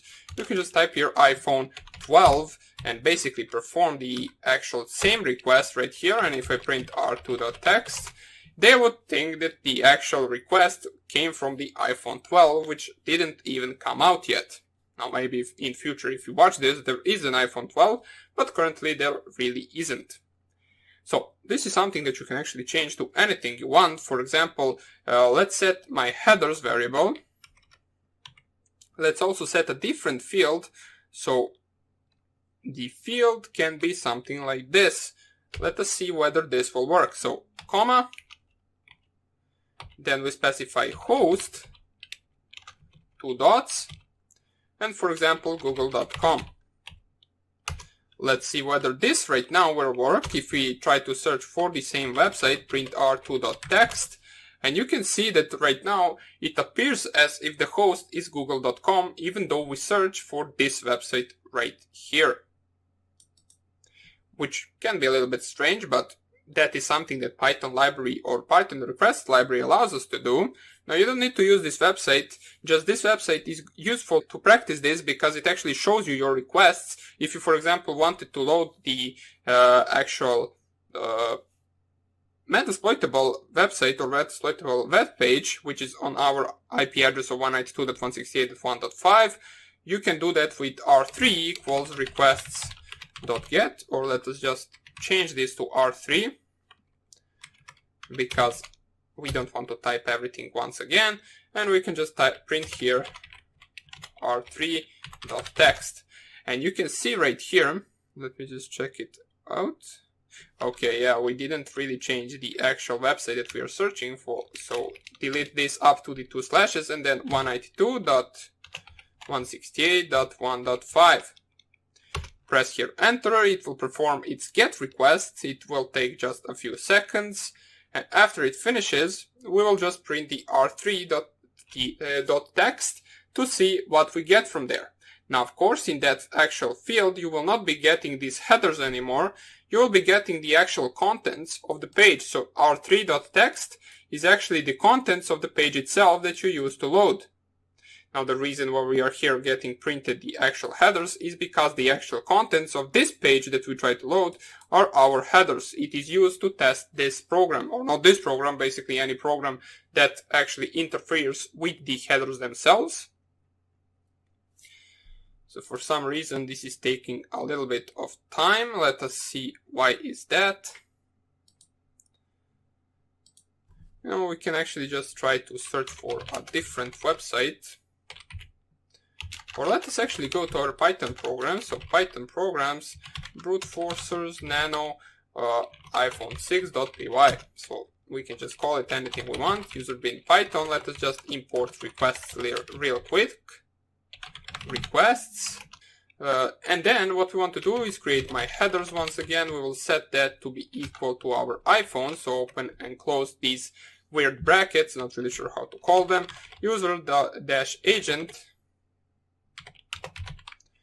Agent, 2 dots, iPhone 6. Okay. Then we perform the actual get request. So requests.get. We want to get, for example, this web page right here. Doesn't even matter. You can just test this on any web page you want. Just make sure to add the HTTP and then 2 dots and 2 slashes, because otherwise it will not work, and parse the actual headers that you changed into this requests, get request. And then afterwards we can print the r.text. So let us close this, chmod the actual iPhone 6.py, and let us run this. We run our iPhone 6.py, and we can see we print different contents to our web page. Now this content is basically an HTML code of the page that you actually load once you search for that actual website. So this is the HTML code. You don't really print the requests anywhere, but you can see that we were able to connect, even specifying that we are coming from the iPhone 6 and not from the Kali Linux machine over Firefox, or in this case over Python 2, because if we actually perform the request from here, it would say that the user agent was Python 2. So you can see this actual page is huge, so let us just clear this. Now you can just change it to anything you really want. It doesn't have to be iPhone 2, you can just type here Windows 10, but you get the actual point. This is something that allows you to change your headers and therefore even be a little bit more anonymous if you want to while performing some different tasks. So that would be about it for this tutorial. Hope you enjoyed this little demonstration, and I hope I see you in the next lecture. Bye! Hello everybody and welcome back, and let us start off by coding our base or digest authentication brute forcer. Now if you're coming from my actual ethical hacking course, you already saw how we can actually brute force a base authentication. Now we will expand that program into digest authentication as well. Now digest authentication is not something that you encounter most of the time, but we can still use it in order to see how you can implement different types of actual authentication into your program, and also you can actually, even after this program is finished, add some other authentications as well. Basic is basically as it says, it is the basic authentication. It is something that you actually encounter while, for example, logging into my router. So let me just show you. If you just go right here to Firefox and try to search the IP address of my router, it will basically prompt you for the actual username and password. So let me just show you right here. It prompts this window, then I log in with username and password, and these credentials will actually be delivered over the basic authentication. So let us see how we can actually brute force this. So let me just, as you can see, since I didn't type anything, it says protected object, server is protected. So never mind, let us go to our base, to our brute forces directory, and nano base or digest auth.py. Start off with the usual line, user bin Python, and I will import here everything that we will actually need for this actual program. So we can import requests right away, since we know that we are going to use this, as this is our main library in this section. We want to also import the threading library. So from threading, import thread, so we can actually use it with a little less letters in this syntax. We will also need this threading library because we all need to manage different threads that will actually brute force the actual basic authentication. So that's why we are using this library. We will use sys in order to specify the actual arguments for the program itself. We will import time in order to pause our programs if we need to. We will import the getOpt library in order to actually parse our options that we are going to use in our program.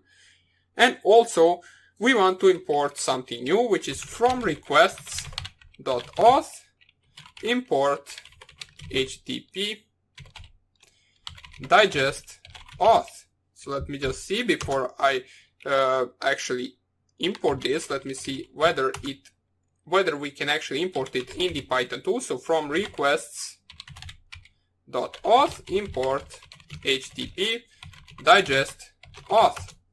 So you can see everything works well. It's already in the Python 2, as it is a part of the actual requests library, so nothing really there to worry about. So let us just exit there. Just wanted to make sure before actually starting this program. So base, or okay, so this is our program. So what we are going to do with this program is let us start off with a start function. So let us just type here def start. This function will take a different arguments, and those arguments will be the actual arguments that we specify in our command. Now the command is something that we will run from our terminal, so we want to actually make sure that we also parse those arguments such as URL, such as number of threads, username, and so on, to this actual function. So in order to do that, let's just use argv, which are our arguments. Let's add the 2 dots so we don't get the error. And first thing that we are going to do is we're going to call a function called banner. Now this banner function is nothing really important. It will just be a simple banner for our program. We can code it right here just so our program can look a little bit prettier. So print, and we can just do something like this. So 3 open quotes, base or digest brute force auth, doesn't even matter. You can just type here anything you want basically, and make sure to close these 3 single quotes. And this is something that will actually get printed once we start our program. So the user knows what they are running. Just as I said before, nothing really too important. What is important is as soon as the program starts, before we actually do anything, we want to check out whether the user of this program specified the correct number of arguments. For example, if we want to use 3 arguments for this program, such as URL, the number of threads, and the username, let's say, for example, a user specifies only 2 of those, we will not be able to run our program. Therefore, we need to perform the check even before we begin doing anything else. So in order to do that, we can just use simple if statement. So if length, then open brackets, if length of sys.argv, which is just the arguments from our command, is lesser than 5. Now the reason why we are using 5 is because we are going to have 5 different arguments. First one will be the URL, the second one will be the actual username, the third one will be the file from where we are going to use the password list, so the 2 brute force, the fourth one will be the method that we are going to use. So you can see that we have base or digest brute force authentication. We need to make sure that we know which method are we using, and we also want to have a the option, which is going to be an option for the thread. So those are 5. So if the arguments are lesser than 5, we want to print a function that we are going to call later, or let's not print it. You can print a function, you can call a function, which we'll call just usage. This function will actually print how you can use the program, but we currently don't really need it. For now on, if the user specifies less amount of actual needed arguments, we'll just quit the program right after printing the usage of this program. If that is not the case, we will try to perform the get opt of those actual different fields or arguments that the user specified. So accept, we will try, and we will accept a get opt error. So get opt dot get opt error, and we will just print in that case error on arguments. We can print it like this, so 2 exclamation marks indicating an error, add a space right here, and close the double quotes. And of course, after that, we want to also quit the program once again. If it does work, we will just use the opts and arguments as 2 different variables, which will store the actual getOpt.getOpt, which is a function from the getOpt library that we imported from these different arguments. And right here, what we need to actually specify are 2 different things. First of all is the arguments themselves, so argv. As you can see, we parse them to this start function right here. And the second thing that we need to specify between the double quotes is the actual letters for these specific arguments. So this is something that you can actually pick for yourself. But for now on, what we will use is for the username, we will use U. For the URL, we will use W. Or pardon me, you do not actually need to separate it with the comma, you separate it with the 2 dots. So U, W. For the actual file containing our passwords, we will specify simply F as a file. For the method, we will use M, and for the threads, we will use T. So simple as that. Okay, so let us continue with our program. Right now, what we are going to do is we are going to use for each option and argument in this opts actual variable that we created right here. So we will iterate over this. What we want to do is check out if, for example, option equals to -u, then we will actually set the user variable to be equal to argument. So the argument will be something coming after the -u, so that is something that we will store in the username. So since that will actually be a username itself. Else if the option equals to -w, this is a URL, so we will just type here URL equals arg. Now we need to do the same for each option, so else if opt equals -f, we need to type here dictionary equals argument. Next thing, else if opt equals to the -m. What we want to type right here is that the method equals argument.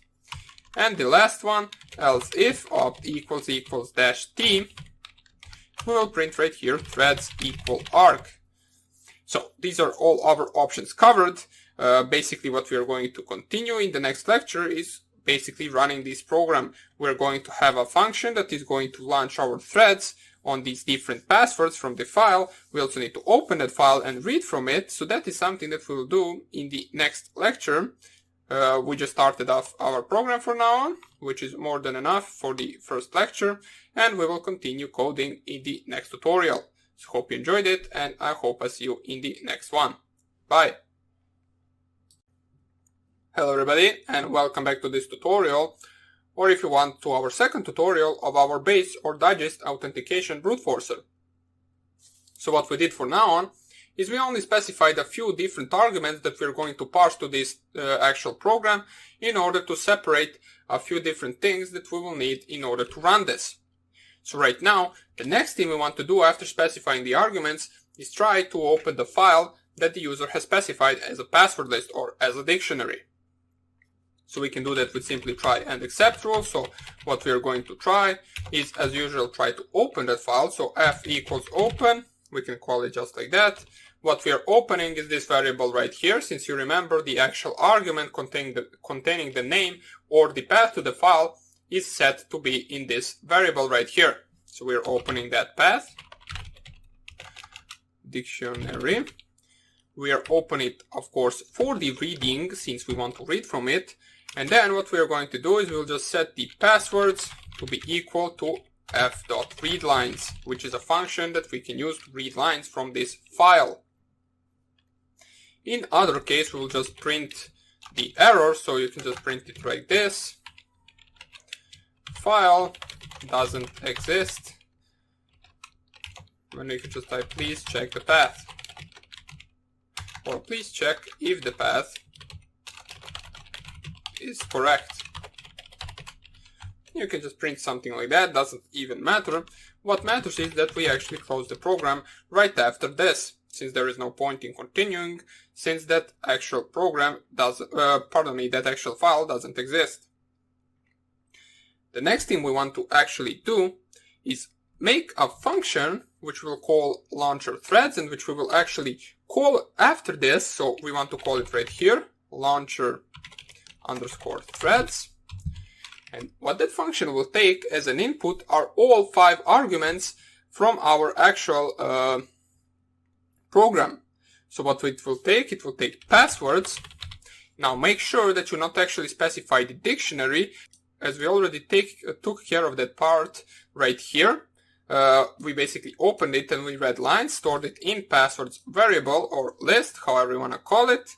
And then we are going to parse passwords to our function, no longer dictionary. So the next thing we want to parse to this is the threads.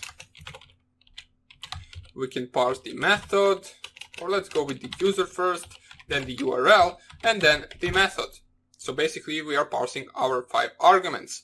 All we are left to do right now is to actually code the function itself. So let us code it right here, def launcher underscore threads. It needs to take the same input, so passwords, th for threads, username for username, URL, and method These are var arguments that this function will take. Now what this function will do is it will actually manage the threads for our program. So we will need to create a list that is going to kind of take a track of these actual threads, whether if, for example, the number of threads is smaller than the threads we specified, we will need to run a different thread. If it is not, we will have to close threads, and so on and so on. Now, how we are going to specify this? Well, first of all, we're going to create a global variable, I, which we are going to use not only in this function, but also in other functions as well. The reason for that is because it is a global variable, we will need it, so let us just type here global I. And this I is not really a variable, it is going to be a list rather.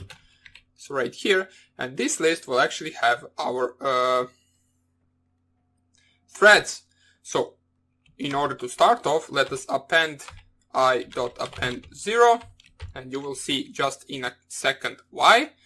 And what we want to do next is while the length of our passwords, which is the passwords that we specified or that we got from our dictionary, while it exists, so while we are not hitting the end of the file, if hit equals to 1, and before you say right now, well, what is hit? Well, hit is a variable that we are going to code at the beginning of our program, and we will set its value right at the beginning, so we can go just up here. We will call it global hit, and we will set it to be equal to 1. Now, what this variable basically does is, if you code it right here, if hit equals to 1, that means that we need to actually continue running our program.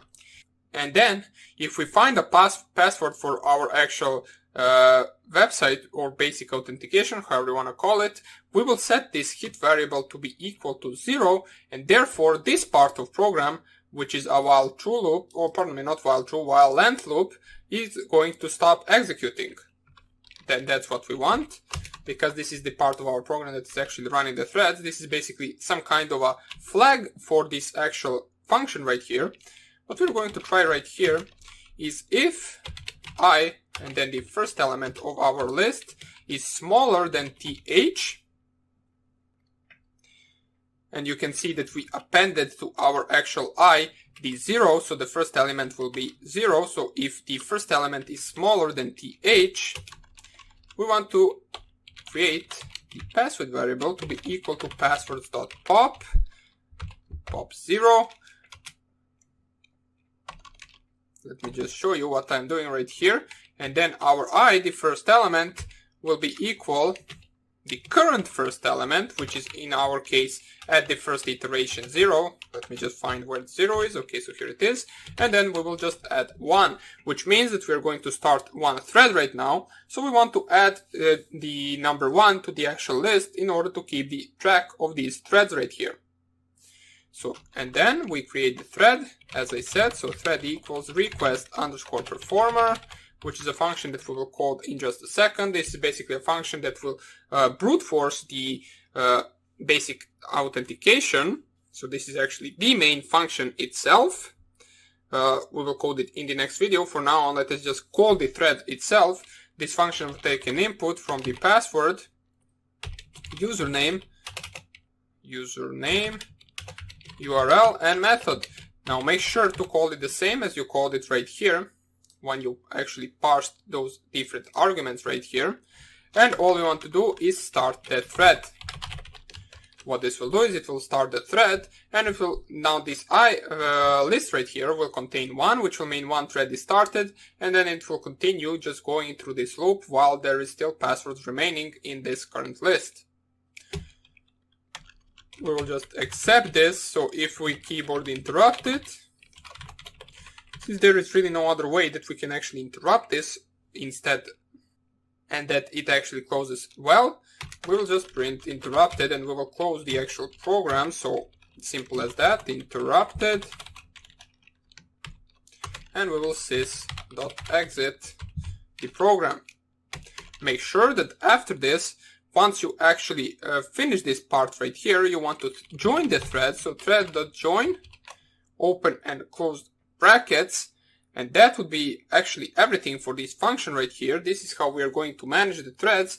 Now, once again, let me just remind you that this hit variable is just a flag that we are going to set in our request performer function that we're going to code in the next video to be equal to 0. Once we actually hit the password or find the password, however you want to say it, then this function right here, launcher threads, can actually stop executing.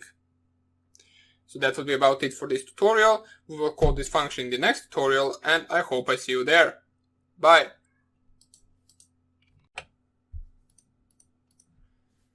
Hello everybody and welcome back. And before we actually continue with this program, I just want to correct myself because in the previous video I just watched the ending of the video and I was referring to this request performer as an actual function. It is not a function, it is an actual class that we're going to create right now, which will have a function in it that is going to run the brute forcing itself.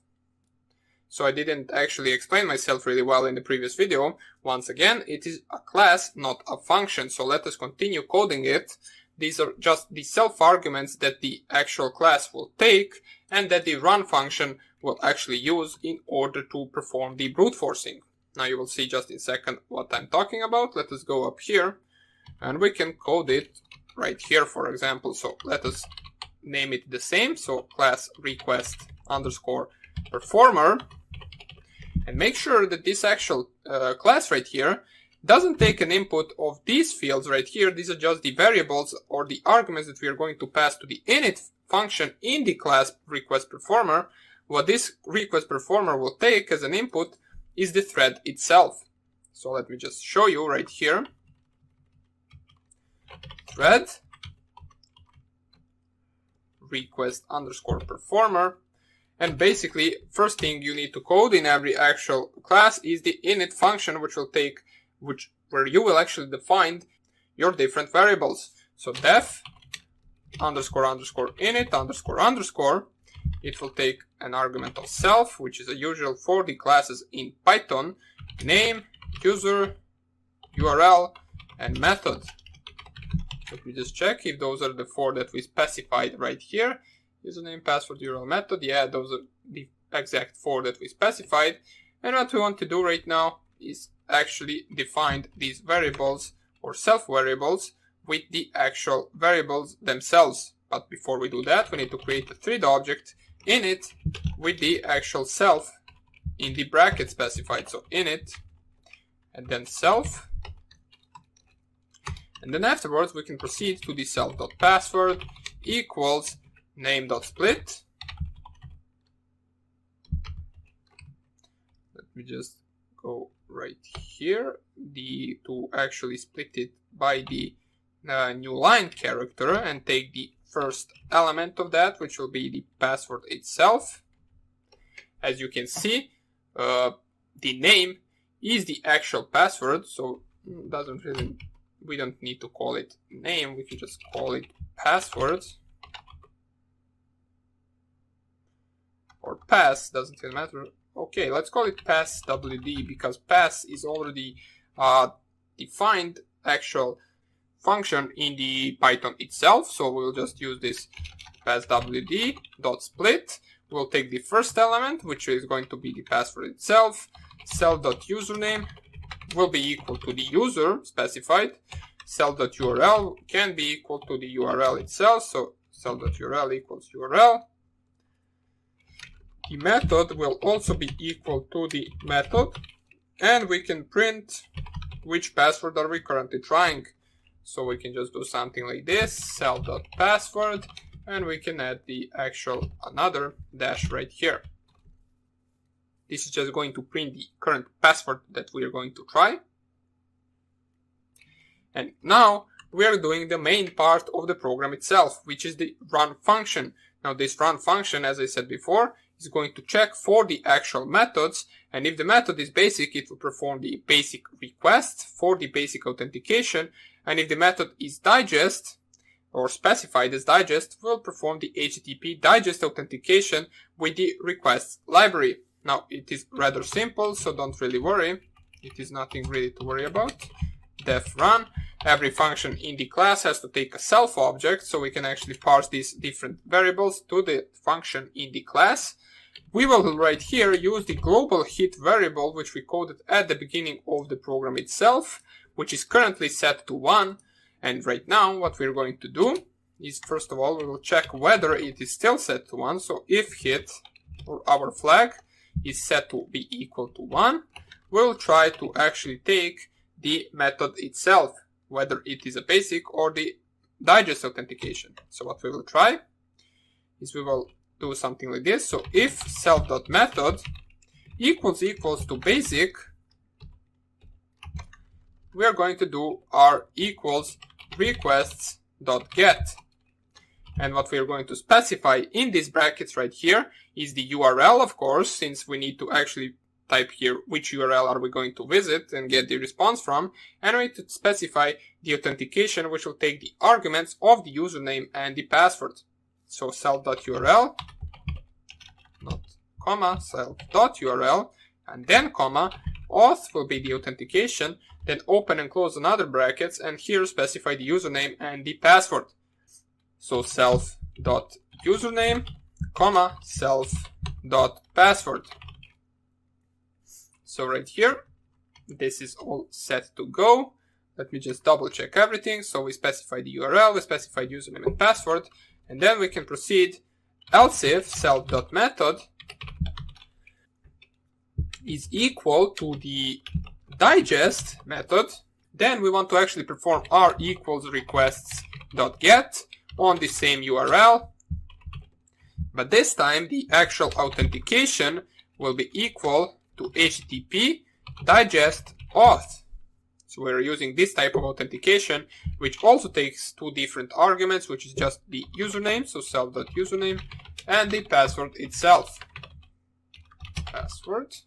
Make sure to close another bracket at the end of this statement. And what we are going to do is we are going to check right now for the actual status code of the page that we actually load afterwards. Now what this means, if we get a status code of 200, that means that we found the password. What we will do is we will set the hit variable or flag to be equal to 0, and that will close our program. We will print the password, of course, before we actually close the program.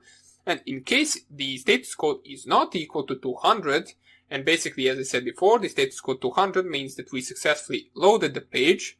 So if the status code is not equal to 200, we will continue to the next password, and we will actually remove the thread from our counter, which is in the launcher threads function right here. And our counter is basically this I list right here, which is containing different threads.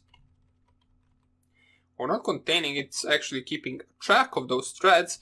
We will just remove one from this list right here, so we can actually keep a good track of it. And let us see how we can actually implement all of that. So first of all, as I said, let's go right here. We want to check for the status code. Now we made a request, or the R variable to contain the response from this request. So if r.status underscore code, which is an actual thing that we can check with the request library, equals to 200, we can set the hit to be equal to 0, and we can print then, so print like this, password found, and then dash, and then the double quotes plus self.password, which will print the current password that got the status code of 200. And after we print it, we can close the actual program with sys.exit. In any other case, which will be the case that we get any other status code, we will just print not valid password, 2 dots, space, and then we will add plus self.password. And make sure to not quit it right here. You want to, before we actually continue to the next password, we want to remove the thread from the actual counter, which we can do with this statement right here, -1, which will just remove the actual, which will just perform the subtraction from our actual list, or the first element of our list, removing the thread itself. Now make sure that before we actually close this program and wrap it up, that we actually run the except rule as well. So we try this, And if that doesn't work, for some reason, we will accept any error, so accept exception E. We can print that error to see what that error is about. So this is basically the main part of our program. What we will do in the next video is we will just actually define this usage function. Let me just see, where did we put it? I believe it is somewhere right here. We check for the arguments. Okay, so here it is. We will actually define this usage function, which we still don't have. It is just printing some string statements, how to use this program, and so on and so on. And then I will show you how fast this program can actually brute force. So hope you enjoyed this tutorial, and I hope I see you in the next one. Bye.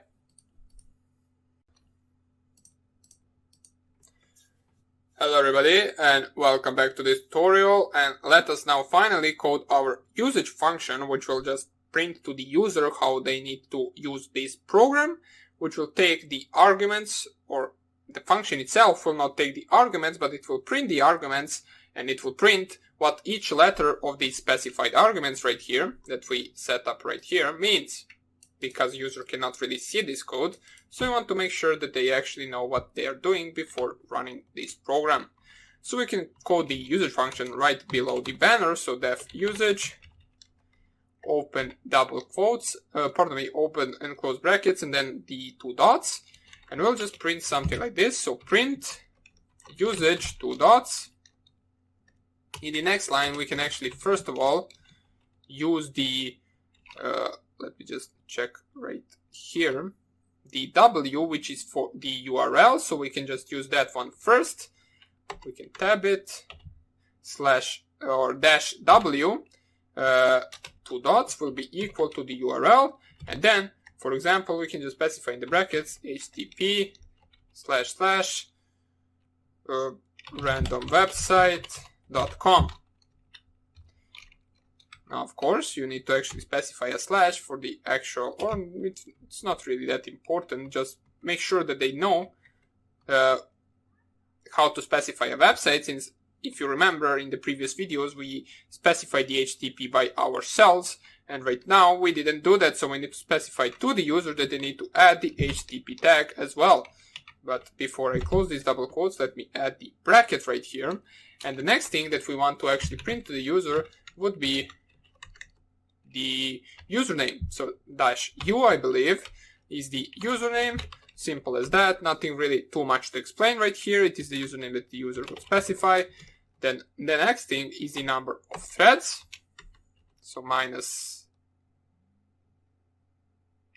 I believe, is the number of threads. Yeah, it is -t, so threads.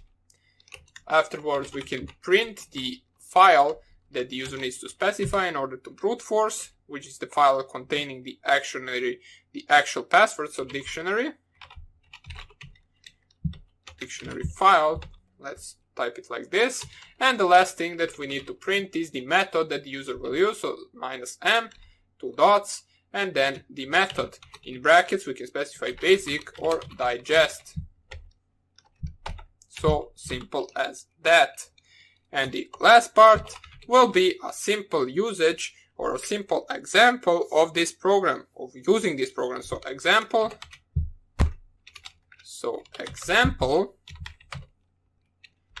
we can call it like this. So base or digest auth.py -w http some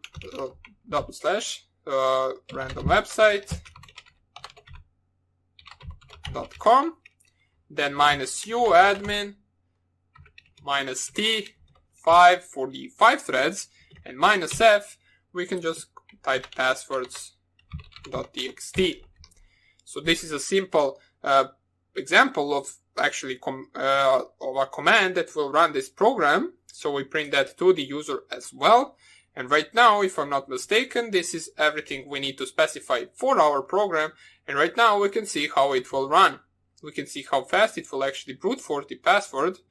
We'll just use some random list, it doesn't even matter. We just want to see how fast it goes, whether these threads help us, and whether we actually printed everything as we should. So let me save this. chmod +x base or digest authentication, Now let's just first of all just start by running the actual program. So let me just see right here, print this, file doesn't exist, please check if the path is correct. And here we have an actual bracket right here, which we don't need. So let us just nano the base or digest. Let me just find where that is. Here it is. First of all, we don't need this bracket, and we don't need this bracket right here. So that is first error. Let us see if we have anything else. You can see nothing really gets printed out, which is weird. Let us just type here hello. Not really sure why the usage is not being printed out. Let me check something first. If length of the sys arguments is equal, we will call usage. Okay, so why didn't you call usage then? Oh yeah, of course. This is like a huge mistake, or not a huge mistake, it's just something that we should actually have noticed, that we didn't even call anything in our program. Of course, nothing will be ran since we didn't call the function itself. So we will use if name equals to main. We will run our start function, we will try to run it, so start, and make sure to specify that it should actually run from the second element of our list of arguments and then till the end. So close the square brackets, close the normal brackets, and we will just, let me just see right here, we don't need here a square bracket, so here is a normal bracket, here is a square bracket, okay, and we will accept keyboard interrupt, and we will print interrupted.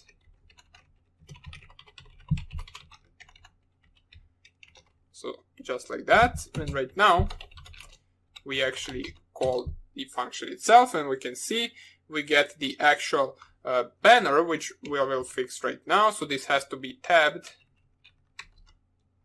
just like this. So let us say right now, and once again, once we run it, we get the banner, and afterwards we get the usage, since we didn't specify any actual argument right here. So let us see how we can specify the argument. So base or digest authentication, then -w, and we will specify, for example, my router for the actual basic authentication. So 192.168.1.1, which is the IP address of my router, -uadmin, and -t number of threads will be 5.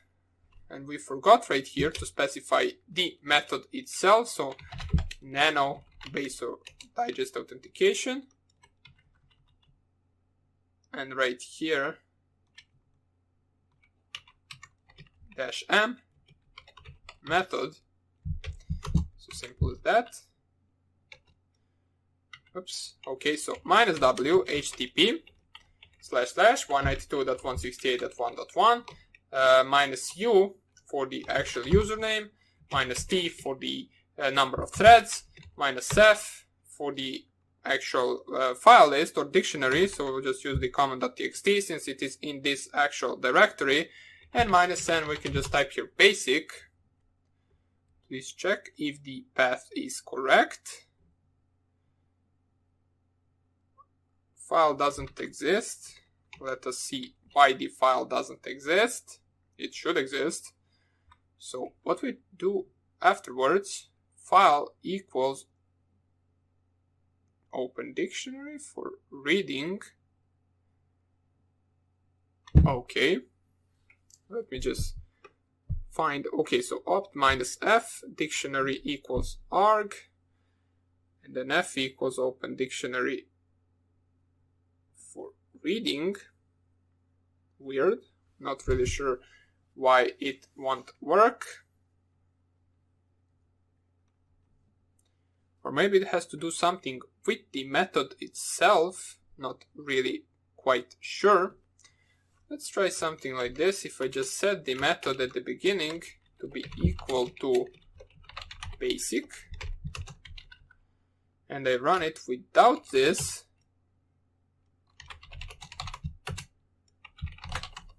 base or digest authentication, What was my command? Let me just double check everything. So file command.txt. Let us go back to our program. So something is wrong, not really sure what, but we will manage to fix it, I believe. So -u-m-t. Okay, so why doesn't the file exist? Let us see. If we just type here ls, command.txt is there. Let's try with a different password list. Maybe that password list doesn't exist. What if we specify the entire path? So /root/python program /brute forcer and then the path list.txt. For some reason it doesn't want to work even then. File doesn't exist. Which is really weird because that is the actual part of the program that I believe works really well. F equals open dictionary. Oh, okay, so here is the error. We are missing a letter right here. Not here, dictionary. That was the actual problem. So right now, if we run this, if we run it without the full path,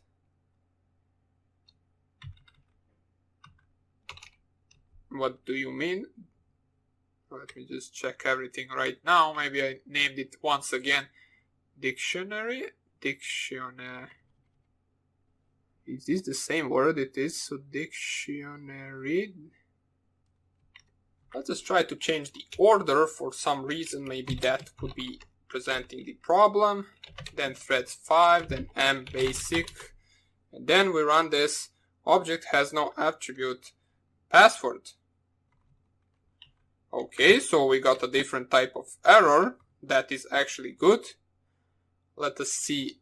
Okay, so the error is right here. Pass, we are having an extra R right here. So let us try right now. Pass WD.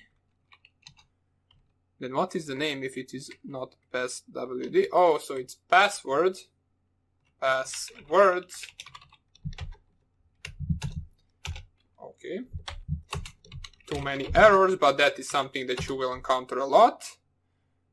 Not hello world, not valid. Okay, so we got our program to work finally.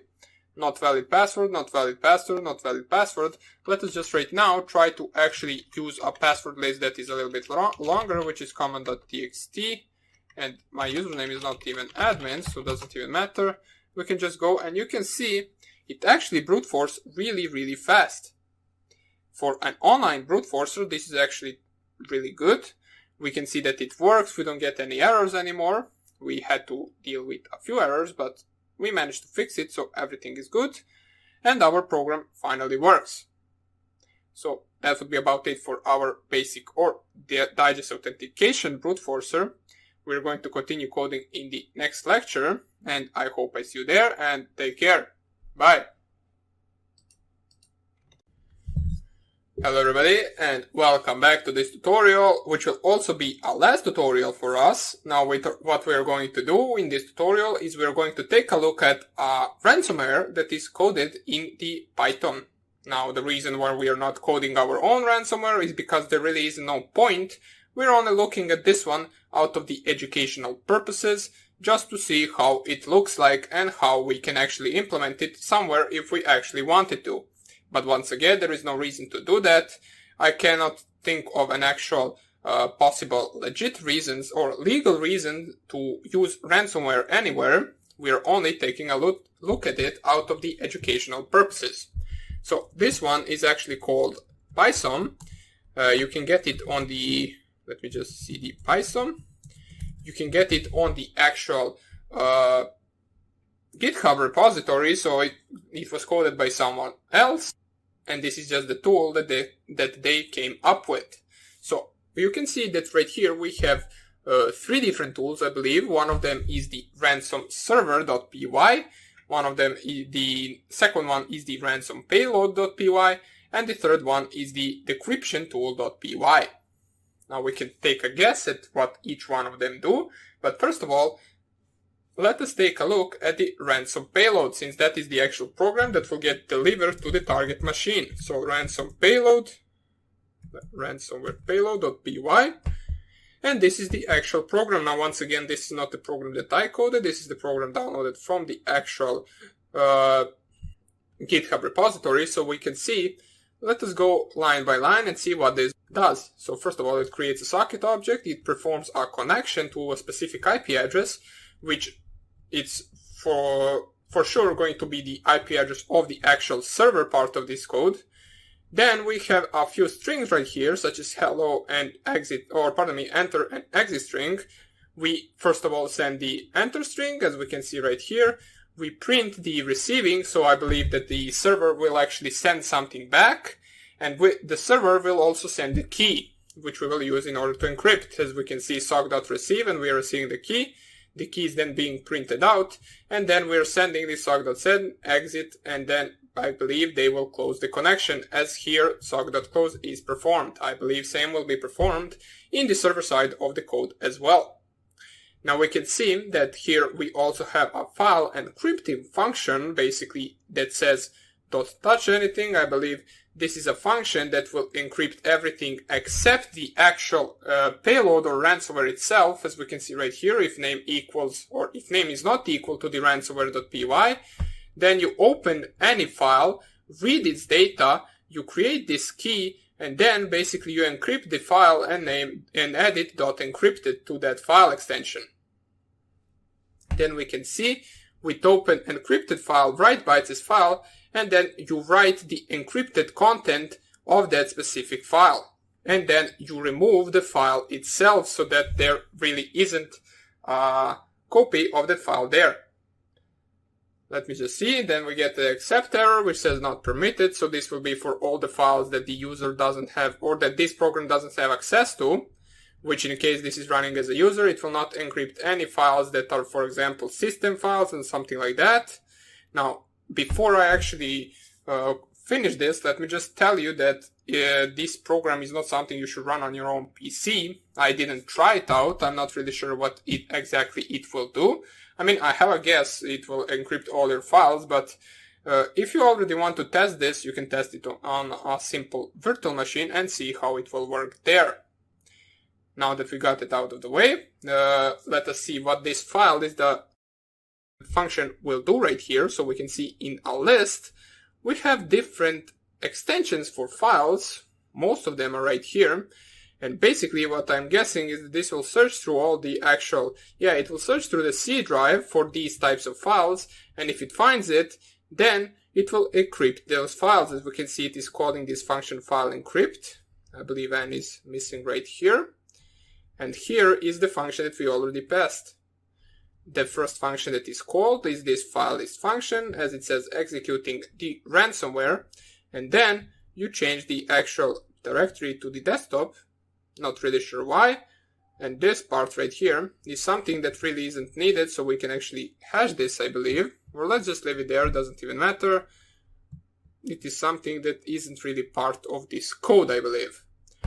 So that is the part of the actual payload. It is rather simple. As we can see, we are receiving some messages from the server, which we'll take a look at right now. And then we simply just encrypt every actual file that is with the extension in this list.